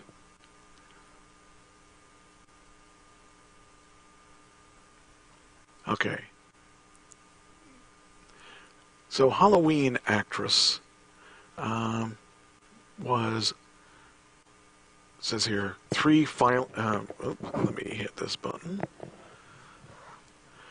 3 indicted in violent kidnapping of Halloween actress.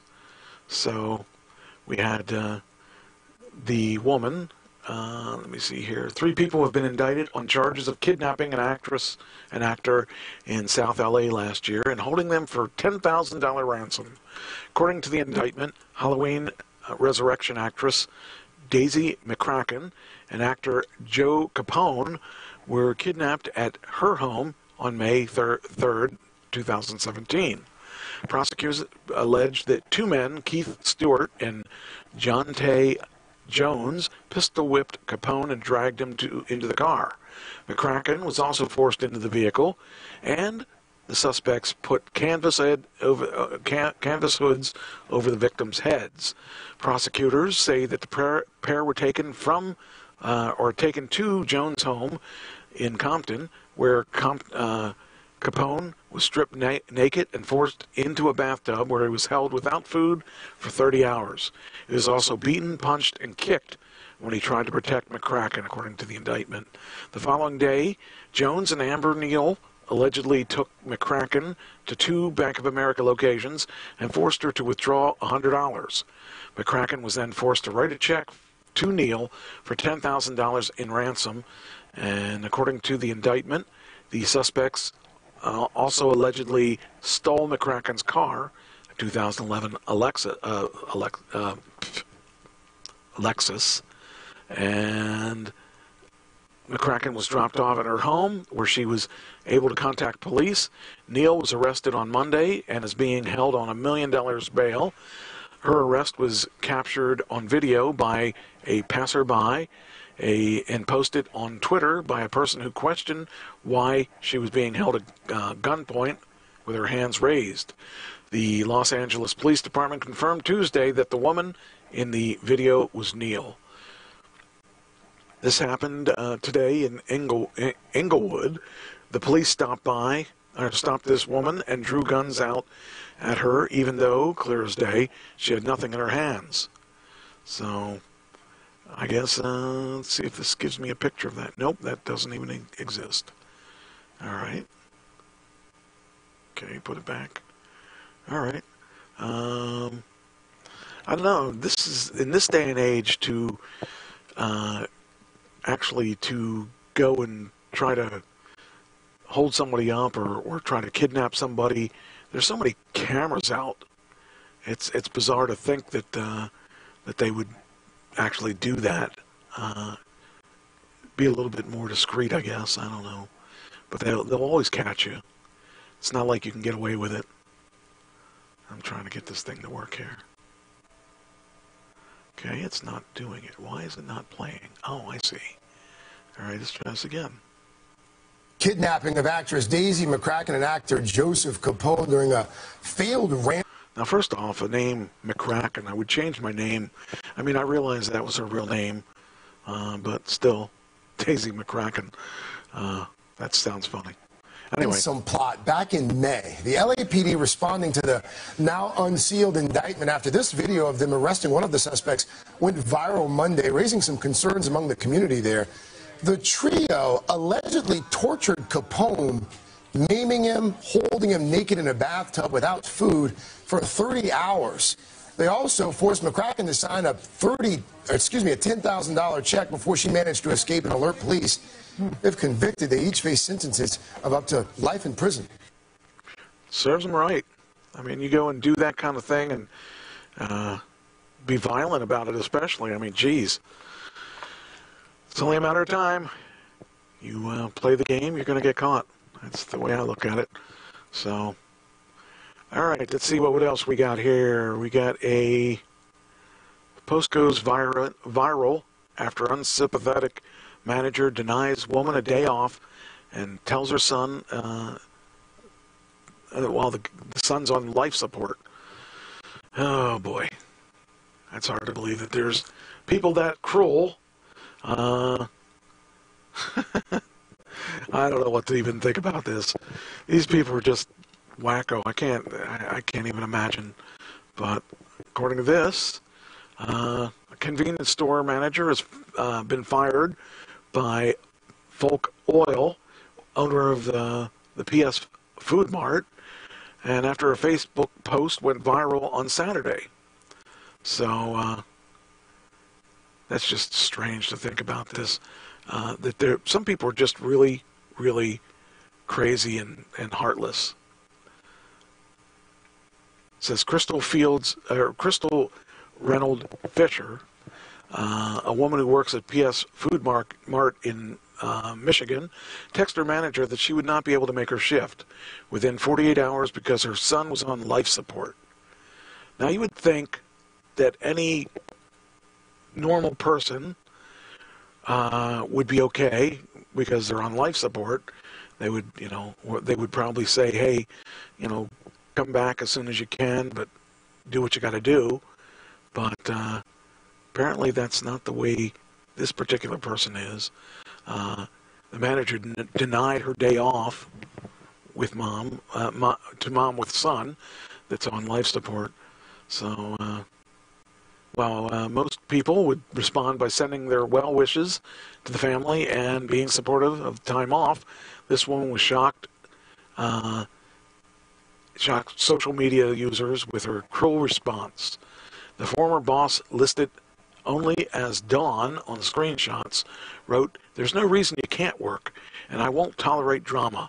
She also told Fisher that if she failed to show up for her shift, she would consider it a resignation. Unbelievable. That's just cruel. So, Fisher told WWMT that her 18-year-old son Jason is on life support in the C.S. Mott Children's Hospital in Ann Arbor, Michigan. He entered the hospital with a fever and is currently on a ventilator. I know what it's like to be on a ventilator. They believe it's a type of sepsis. And the mother went on to say, "The manager that talked to me the way she did and had no compassion or sympathy at all. My son's on life support, and this is life we're talking about. And he's not just in the hospital sick, he's on life support." P.S. Foodmark wrote on their Facebook that the manager in question has been let go. Well, I guess we see who got let go then. So I hope that person, I hope her kid is okay. And, it's sad that people are cruel like that, because I know what it's like to have someone that is on life support. In fact, I was on life support in the 80s, back in the old days. I was on a ventilator for 8 weeks, and it's not a good situation, because if you're on that ventilator, you don't know if you're going to live, and if you're not on the ventilator, you don't know if they're going to live. I don't know which is worse, not knowing that you're going to live or not knowing that they're going to see you die. It's just horrible. So, anyway, 2 brothers are charged in a rape and the murder of a 16-year-old Washington State boy. These stories just never stop. It just seems to happen over and over and over again.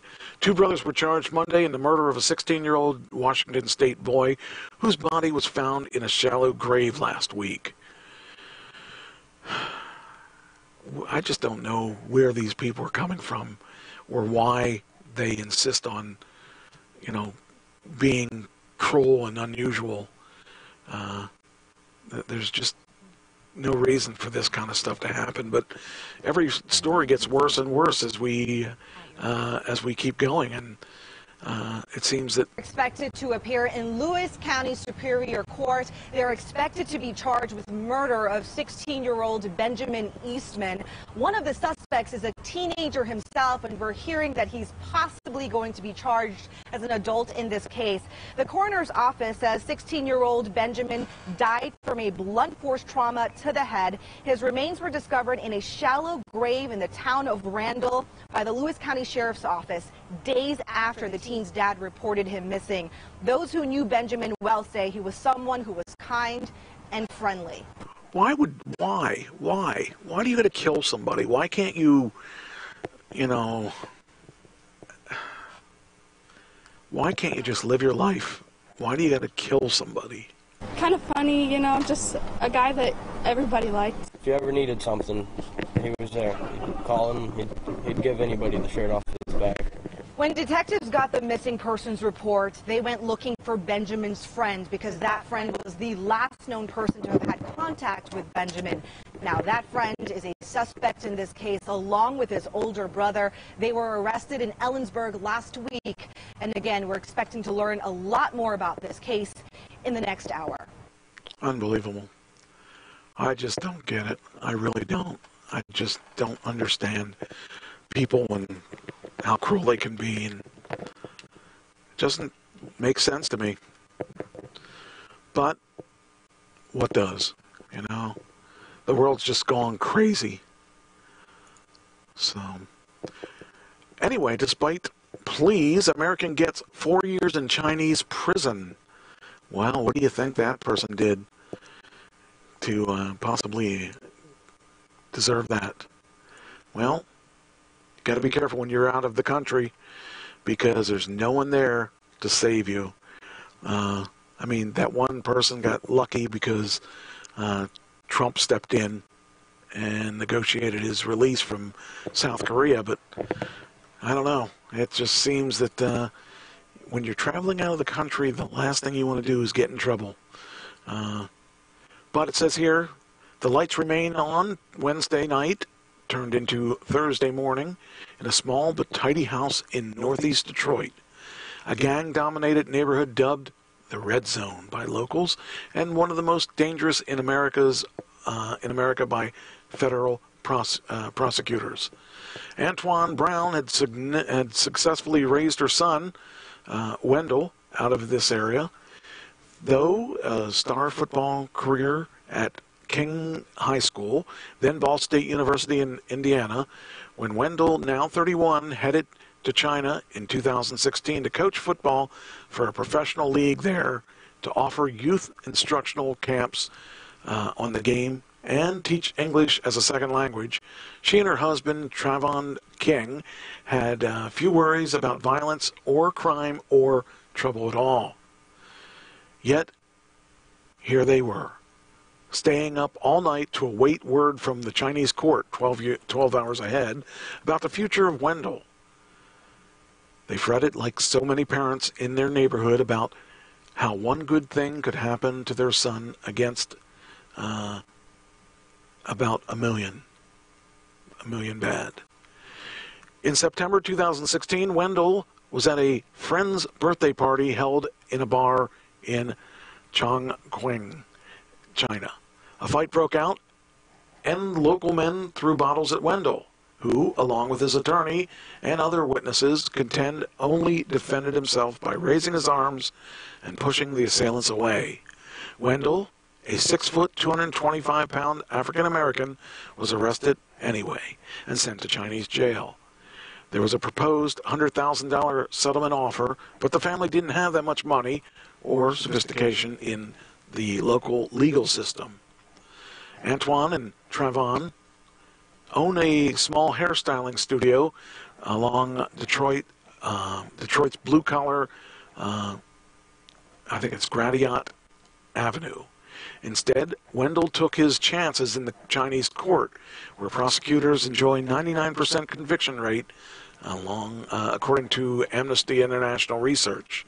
A trial was held July 2017, and nearly a year later, a verdict was finally coming. Antoinette was out of hope, clinging to the idea of the judge's decision to delay the verdict for as long as the sign of a lack of interest in rendering a guilty victim to an innocent man. That proved fruitless. Last Thursday, Wendell was sentenced to 4 years in prison, continuing the nightmare that he and his family, which includes a 10-year-old son in Florida, what was once a temporary gig living and working in China, continues on with confusion, frustration, and incarceration. I can't believe this. Whether Wendell has to serve the entire sentence is still unknown to his family. Often the Chinese will simply deport someone convicted of such a crime. So as far as I can see, the crime was he pushed people away, and I don't think I understand why, but it seems sounds pretty nasty. See, if I went to a foreign country, I would be on my absolute best behavior, because I've heard too many stories of this. Plus, I've seen, what was that one that was something about Bangkok, I think was, or something hotel, I forget what it was, but every time I see a story about someone being incarcerated overseas, you know, you just never really want to be in that situation. Right, puppy? Yeah, I thought so. Yeah, I know. But, so he's got to get ready to spend 4 years. And somebody will go over there from the U.S. and free him up, you know, because, I don't know, I just think that there are people that don't want to see something like that happen, and, I don't know, just seems odd. But, I don't know. Oh, I wonder if that's why. I can't hit the submit the dispute because it's still recording me. Aha. Now I understand. Now I understand why I can't get anywhere. Well, I guess I gotta wait till the end of the show, and then I can, you know, just, Alright, anyway. Next story. Just be ready to live there for 4 years in a jail. Oh, wait a minute. Here's another story about this. Oh, that's the same story. Okay, why do I have two stories on this? All right, anyway. So a mom went to visit her son in jail. She probably just thought she'd stop in and see him and support him and all that stuff. And she never expected what happened. Hold on here. There we go. All right. She should have sent some cupcakes instead. A mother who missed her son went to visit him in jail on Thursday. The outcome was not as expected, but at least they could be closer together. Jennifer Dylan, 38, was arrested at the Lee County Jail, her 12th arrest in Florida in 11 years. When she produced her identification at the entrance, officials quickly discovered there was an active felony warrant for her arrest. According to the Lee County Sheriff's Office, the Cape Coral woman's long rap sheet included charges of burglary, possession, driving with a suspended license, fraud, dealing in stolen property. Dylan is behind bars with $51,500 bond. Oh boy. You know, it might be worth your while checking to see if the police are after you before you go visit your son in jail. Because now you can visit him more often because you're in jail. These people. I just don't know. All right. Girl dies from a bouncy castle incident. And she's not the only child to die this way, according to the story here. A 3-year-old girl child, has died when she was thrown from the bouncy castle at 11 a.m. Sunday at Gorleston's Beach in Norfolk, England. A witness said the young girl, Ava Mae Lindboy, was launched 20 feet into the air after the bouncy castle she was playing in exploded from the heat. Civilians and members of the Royal National Lifeboat Institution rushed to perform CPR. That's just unbelievable.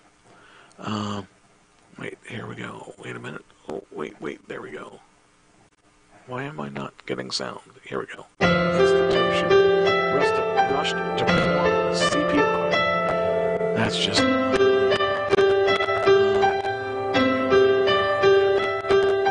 there. Okay, what's that sound? Here we go. Institution rushed. Uh-huh. There we go. I was wondering what that other sound was. Looked like, okay, here we go. Now we'll do this again. Now I can't do it. Hey. So why is there no sound now? Oh, this is why. Summer fun turns fatal. 3-year-old dies after a bouncy castle explodes. The 3-year-old has died Sunday after being thrown from a bouncy castle at Gorston Beach in Norfolk, England. Witnesses said that she was thrown 20 feet in the air when the bouncy castle she was playing in exploded from the heat. According to the UK youth organization Boys Brigade, about 10,000 injuries related to bouncy castles occur in the UK every year. There's something for parents to consider. You know, I never trusted those things anyway. What a way to die, though. Just strange thing. All right, here we go. Oh, I think we did this already. Doggone it. Gotta check here to see. Yeah, that's already done. Gonna kill those.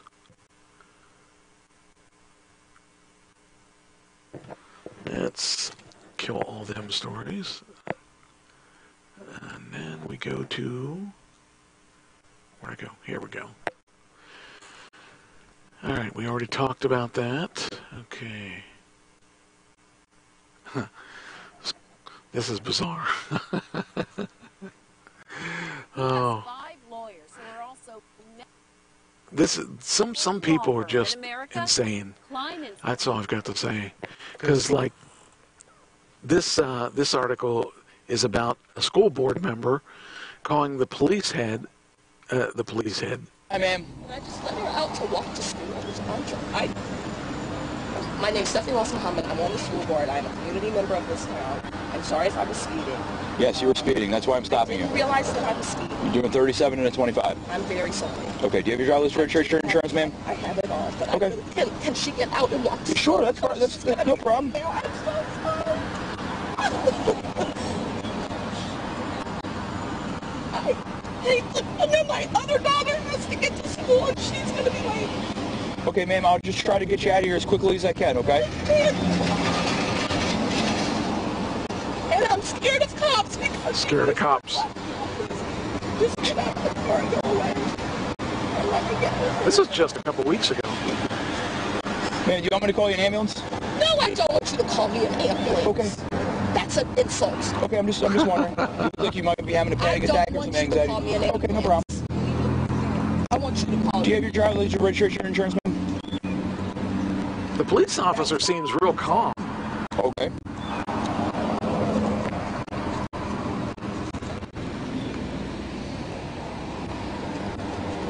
I mean, technically, he is a skinhead because he doesn't have a hair. Don't call Dad. I'm sorry you have to walk. Can you call Justice and tell her that she's going to be late to the park? Can you call the middle school and let them know that my daughter No, I cannot. is late for park? Doesn't she have a cell phone? She has a Volvo. Why wouldn't she have a cell phone? She seems to, you know, would you call my... Why would you tell the cop to call anybody? I'm not seeing my driver's license. She doesn't have her driver's license. That's even worse.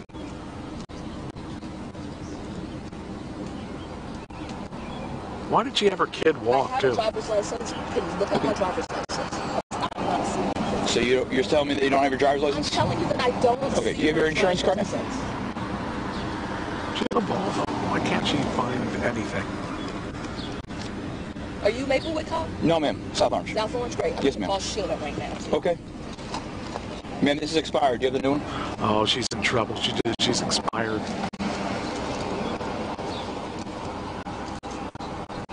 She doesn't have a leg to stand on. Everything she's done is wrong. I need to see the new one. Okay. I'm freaked out right now. Okay, just sit tight for me, okay?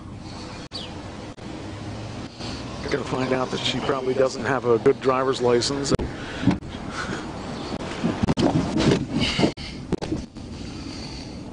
Really bizarre stuff.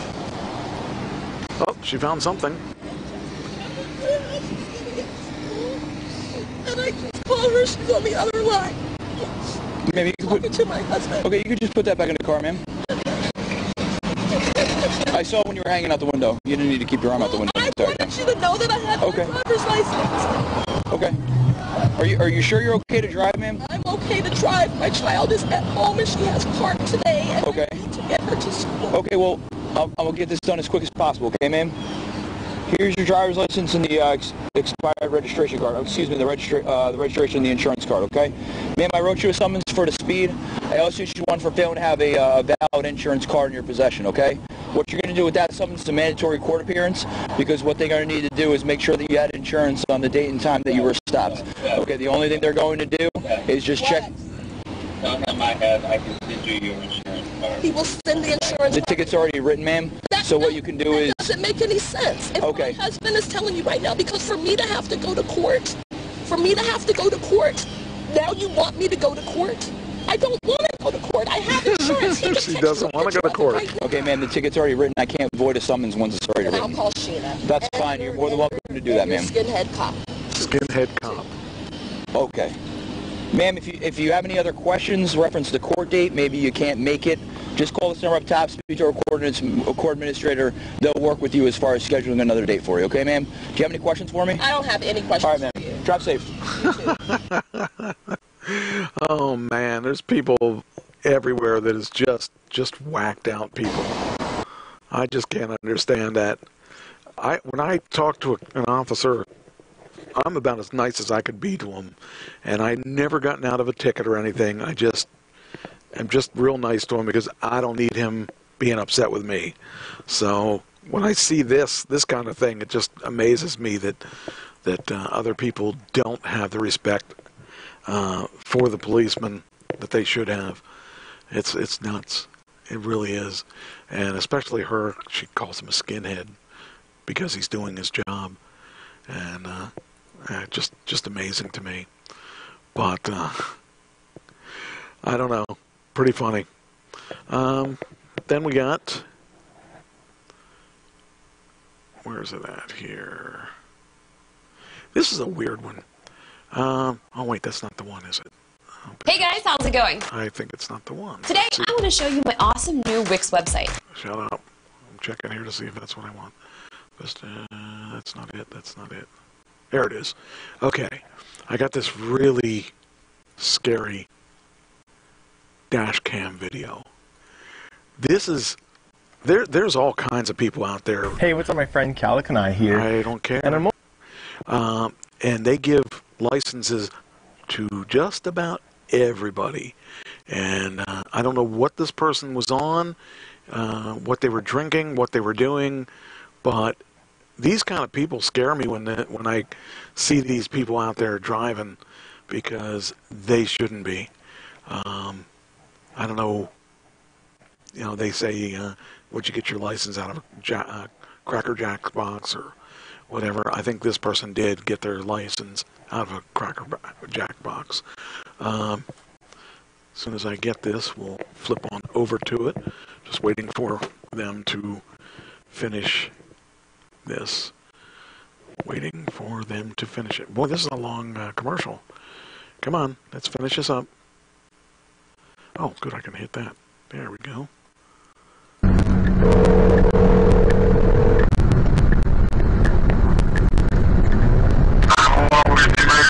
Yeah, you got a severely impaired driver, Interstate 195 eastbound, license plate number Z. What's going on? Z. What is going on? It's a Toyota. Where are you on 195? 195 eastbound at mile marker coming up on 9. He's gone off the road multiple times. I'm following. Hold on. Yes, sir. Mile marker 12.8 eastbound. He just passed. Okay. Oh, he just crashed in a sign. He just crashed into a sign. He's gone across the roadway. Okay, so in the left or the right? He's in the left lane right now. He's doing about 100 miles an hour. He just took out a road sign. He just got hit with debris. He's now going off the road. Oh, Jesus Christ. He almost went into an embankment. You got a traffic crew. He's coming up on mile marker 16. You got some form of emergency vehicles in the right-hand lane. Looks like a fire truck or something.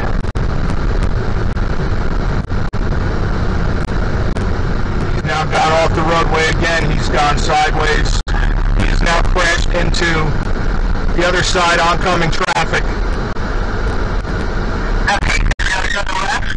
Actually dismantled off the roadway at this point. On the left-hand side now? Yes, he's actually facing westbound. I've stopped. Okay, so he crashed. He has crashed. He's not moving any longer, and I got him on dash cam. He's trying to pull away now. He's actually pulling away, going now on the road eastbound.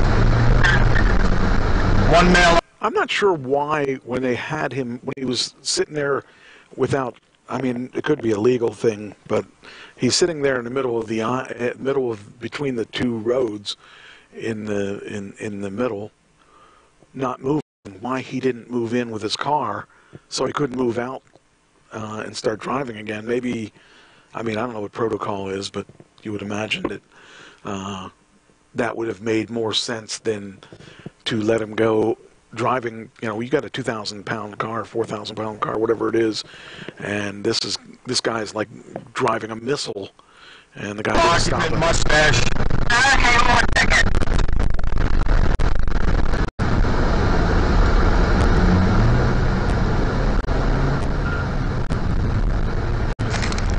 It's hard to believe that that they didn't get more cops out there quicker, and he's going into looks like a construction zone.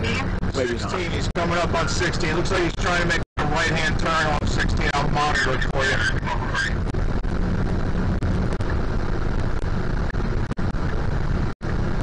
I wonder if he was drug impaired or alcohol impaired.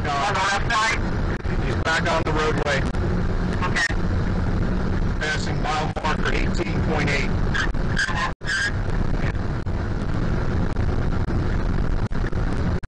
I've been on that road before. Of course, all the roads in New Jersey look the same.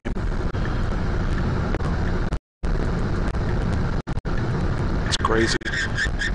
But this kind of guy is the guy that hurts other people. You know, he's not just drunk driving by himself or whatever. He's out there crashing into things. Mile marker 19.4.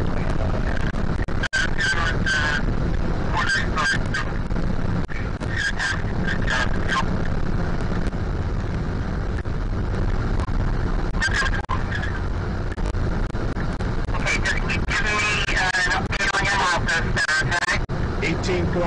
19.8.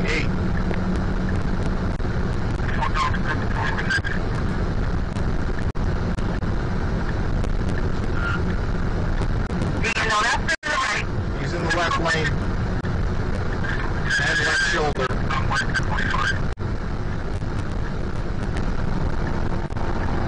Still heavy traffic out there? We're doing 80 miles an hour. Everybody's doing 80. He's kind of barricaded a little bit in traffic.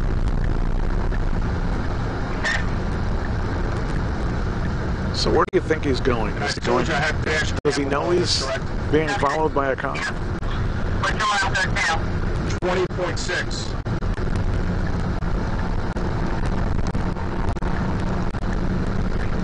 What are you in, sir? I'm in a red Optima, Kia Optima. That doesn't sound like a cop car. Are you like right behind him? Yes, ma'am. He must not be a cop. That must be a regular person. Can you put your hazards on for my trooper? Oh, they're on. They've been on during this whole pursuit. We're just passing mile marker 23. He's behind an 18-wheeler with Cowan, C-O-W-A-N.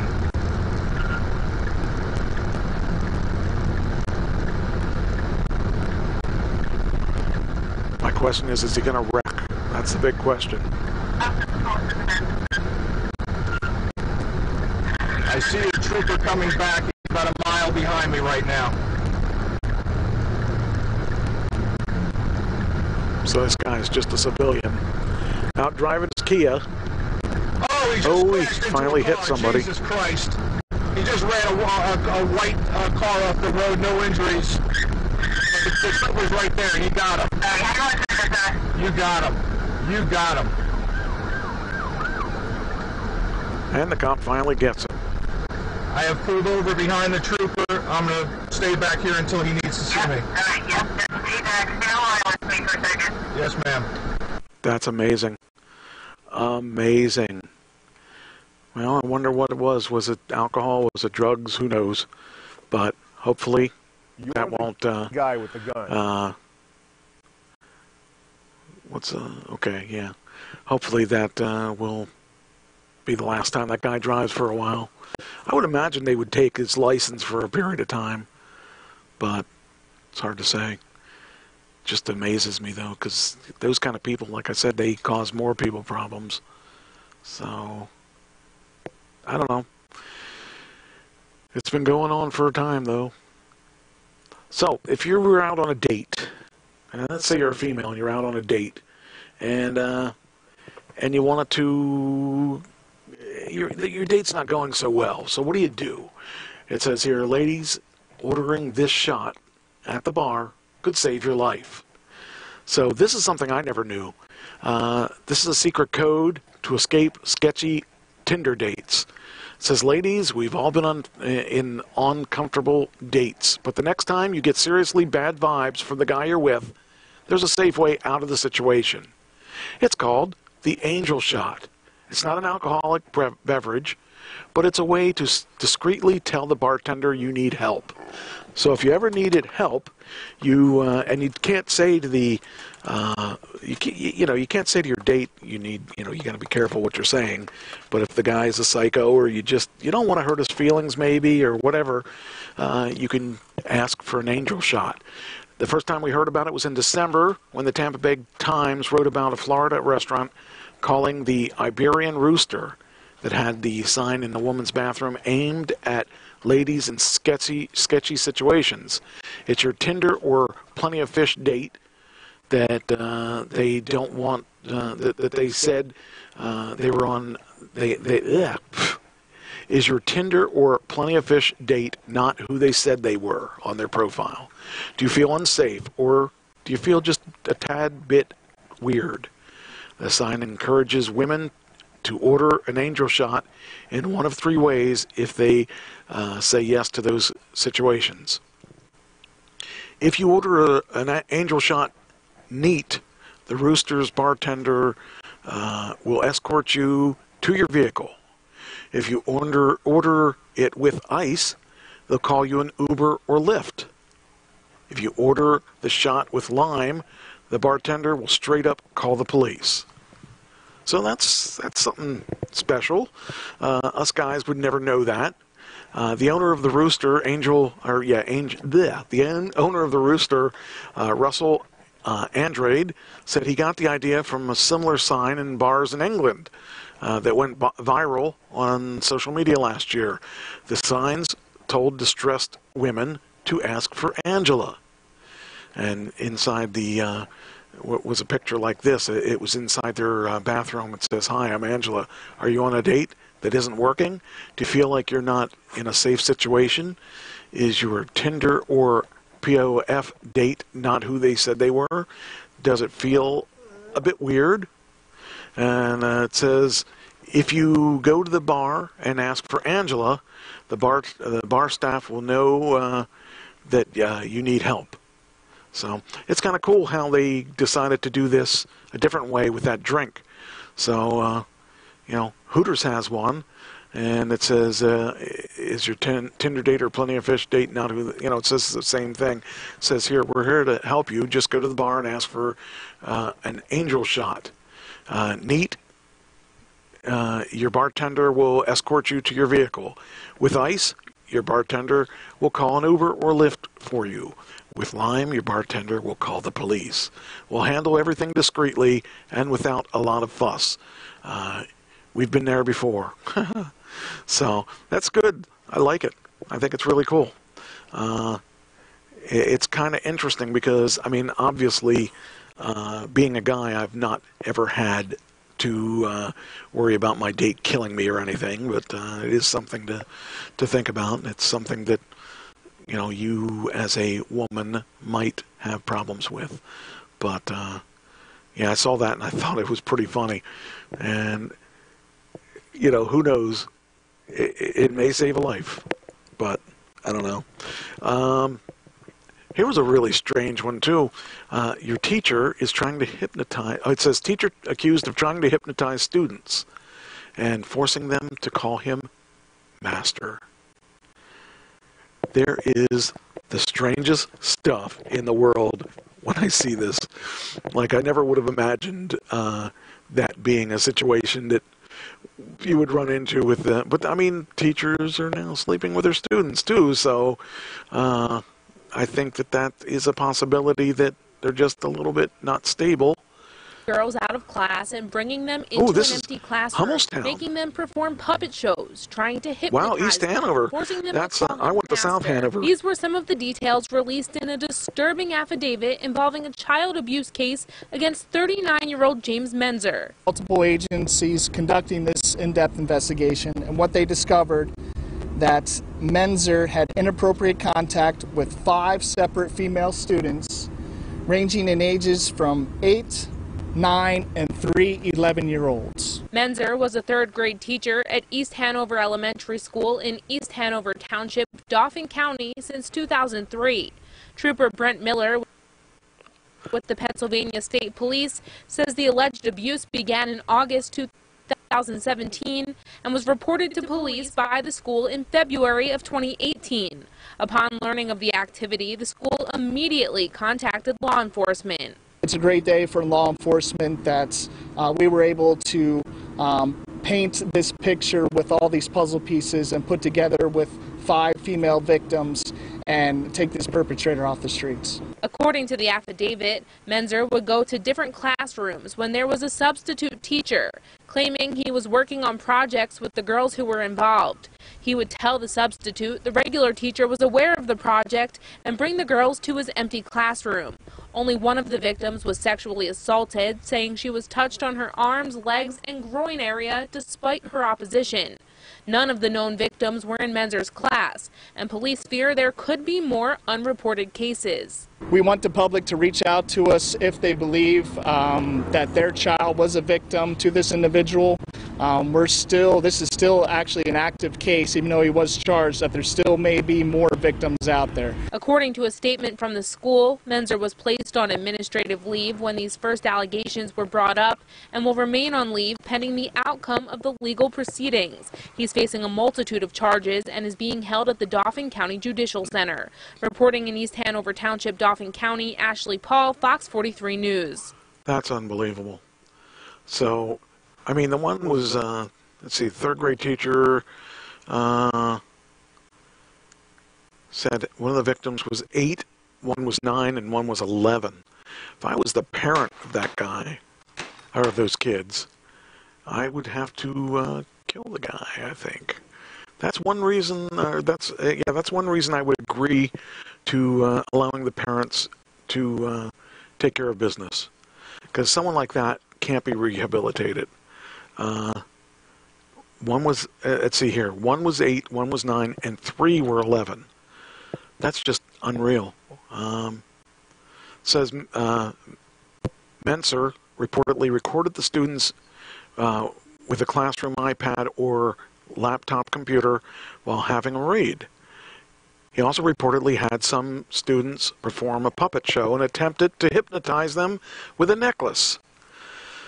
2 of the victims reported Menzer's conduct to their parents, who contacted the school. Menzer reportedly referred to his conduct as being part of the master plan. One of the victims told the police that in January 2018, Menzer approached her in a hallway while she was on her way to recess and requested her help with something in the classroom. Menzer and the victim were alone in the classroom, and he asked her to read passages about communities from a packet, according to the interaction on his computer. The victim said Menzer told her to act out the words as she was reading with a giraffe puppet, and would get angry and yell at her if she did not read as the giraffe. Now, what does a giraffe sound like? He's supposed to have a funny name, or, I mean, a funny voice, or what? He also rubbed her leg and from her knee to her groin area, ignoring requests to stop. See, I would have to kill him then. I mean, there's no doubt about it. The minute her hand or his hand touched her leg, that would be it. Sometimes I wonder whether or not there should be male teachers at that age too, teaching children that age, because there's got to be a lot of wackos out there that mess with your children and stuff. Unfortunately, I don't have any children, but a third victim reported that Menser instructed her to repeat the phrases, "I will obey you, master," and "I will obey your commands, master," while the two were alone in the classroom. When the victim repeated the phrases, she told the police Menser swung a necklace in front of her eyes. Well, I guess he's not a very good hypnotist, so I just don't know. I went to that school though. I didn't go to I didn't go to East Hanover. I went to South Hanover Elementary School. So it's interesting to see this. That's funny because that school looks exactly like South Hanover, but it supposedly is East Hanover.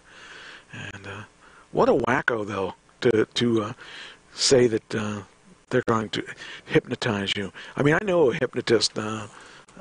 Rich Guzzi is a hypnotist, and he's really good, but he doesn't use it for evil.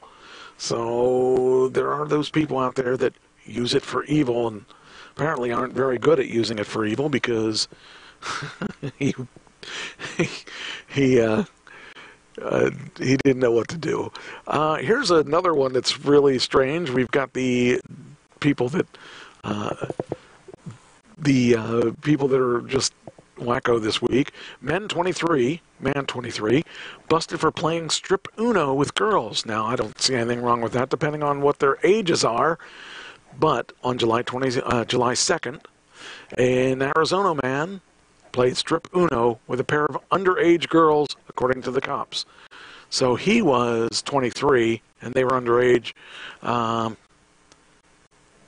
His name is Kikan Rodriguez, 23. He's locked up on a $100,000 bond following his bust last week by Phoenix police. So Rodriguez, seen at the right over here, is scheduled for a status conference tomorrow. So I wonder what tomorrow is. What's today? Okay, July 2nd. So we probably already had it. According to probable cause statement, Rodriguez confessed to having repeated consensual sexual conduct with 14-year-olds, playing strip Uno, and the teenage victim, a 12-year-old child. Okay, again, here's a time you should be allowed to just shoot them. Rodriguez told the cops that a 14-year-old removed all of her clothing during the game, adding that the other minor won the game and did not remove any of her clothing. I don't think that matters.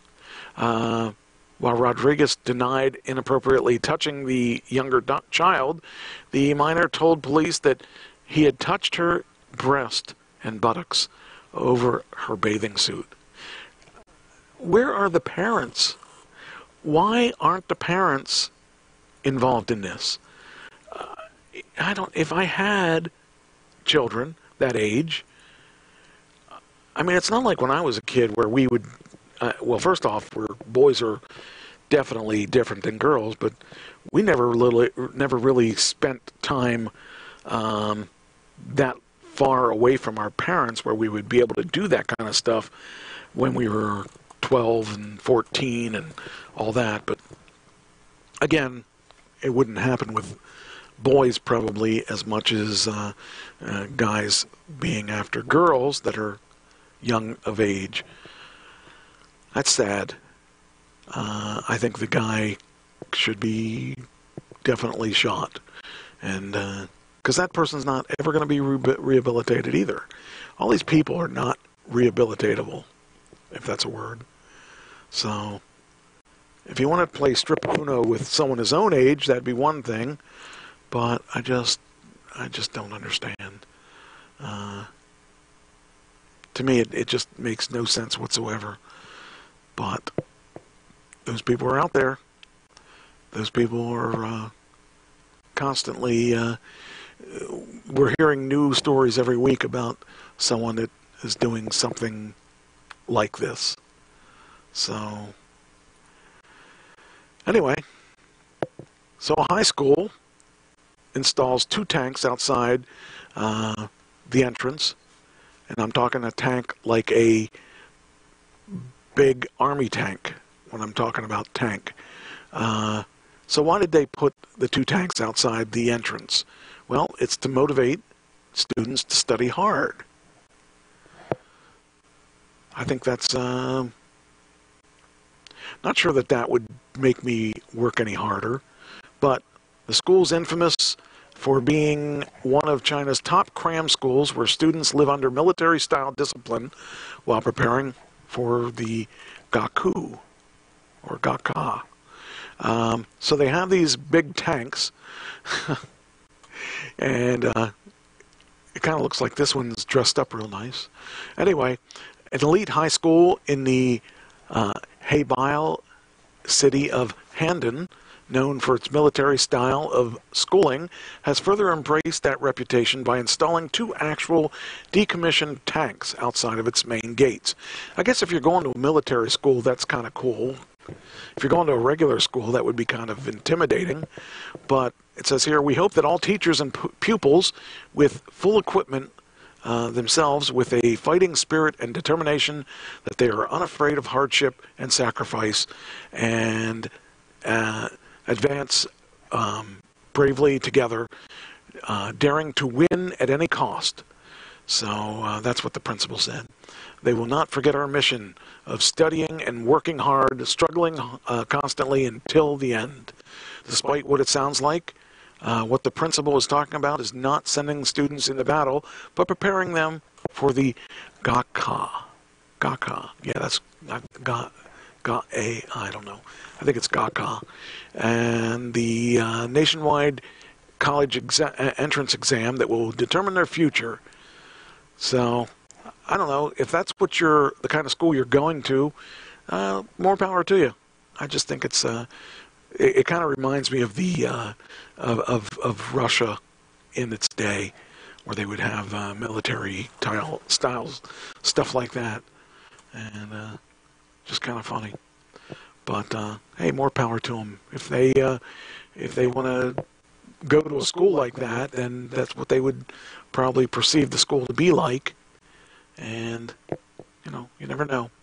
It just might be. I'm looking here to see. Oh, these are all things of China. That's interesting. These stories were strange. Let's see. Yeah. Okay, what's this? Make China great again. Trump 2020 flags are being made in the Chinese factories. I guess that means that Trump is going to run in 2020. I don't think anybody would doubt that, because I think he likes being the most powerful man in the world. Donald Trump may stick to the motto "Make America Great Again" for his 2020 campaign, or he may go to "Keep America Great." But either way, some of his campaign flags have made it to China. So let's see here. The indicator. Let's see. I just want to know if that's. They have a picture of Donald Trump's Twitter. We will follow 2 simple steps, simple rules: buy American and hire American. But yet he's having these flags made in China. So he's a businessman. He wants to save money and make money and all that stuff. So this one is strange. If you're sending this kid to school for $45,000 a year, this private school is in uproar over a plan to segregate students by race. Seems to me we just spent all of my life trying to desegregate students, and now we're reading this story about this private school trying to segregate the students. Got to make up your mind. Actually, I think that desegregating would be such a good thing, but the segregating would be a bad thing. Parents of a posh private school are unhappy over an administration's plan to continue on allegedly segregating students by race. The Little Red Schoolhouse in New York's West Village, which has a tuition of $45,485 a year, told parents last month that non-white middle school students will be placed in the same homeroom in the fall. And it says here they learned that race-based placement implemented by Director Philip Casson already has been in effect for 7th and 8th graders during the 2017-2018 school year. Historically, the passive school reported counts of schools of celebrities, including David Schwimmer and Christy Turlington Burns, among its student body. Casson didn't respond to Fox News' request for comment. The New York Post reports that each grade has approximately 40 students and 2 homerooms. Students remain in their homeroom groups for 30% of the day. My daughter, who's 11, was like, wow, this is crazy. They're talking about separating by color. And I was thinking how antiquated this is. This is backwards. It is almost like now. After a post-inquiry, Casson sent a message to parents Wednesday detailing the race placement initiative. Although multiple sources have said the paper weren't aware of it, still parents said the school always lets race play a heavy hand in school placement. One mother said for 3 years, all but 10 white students in her child's grade were assigned to the same class in a lower school. When the policy became more widely understood in early June, parents started to express their displeasure.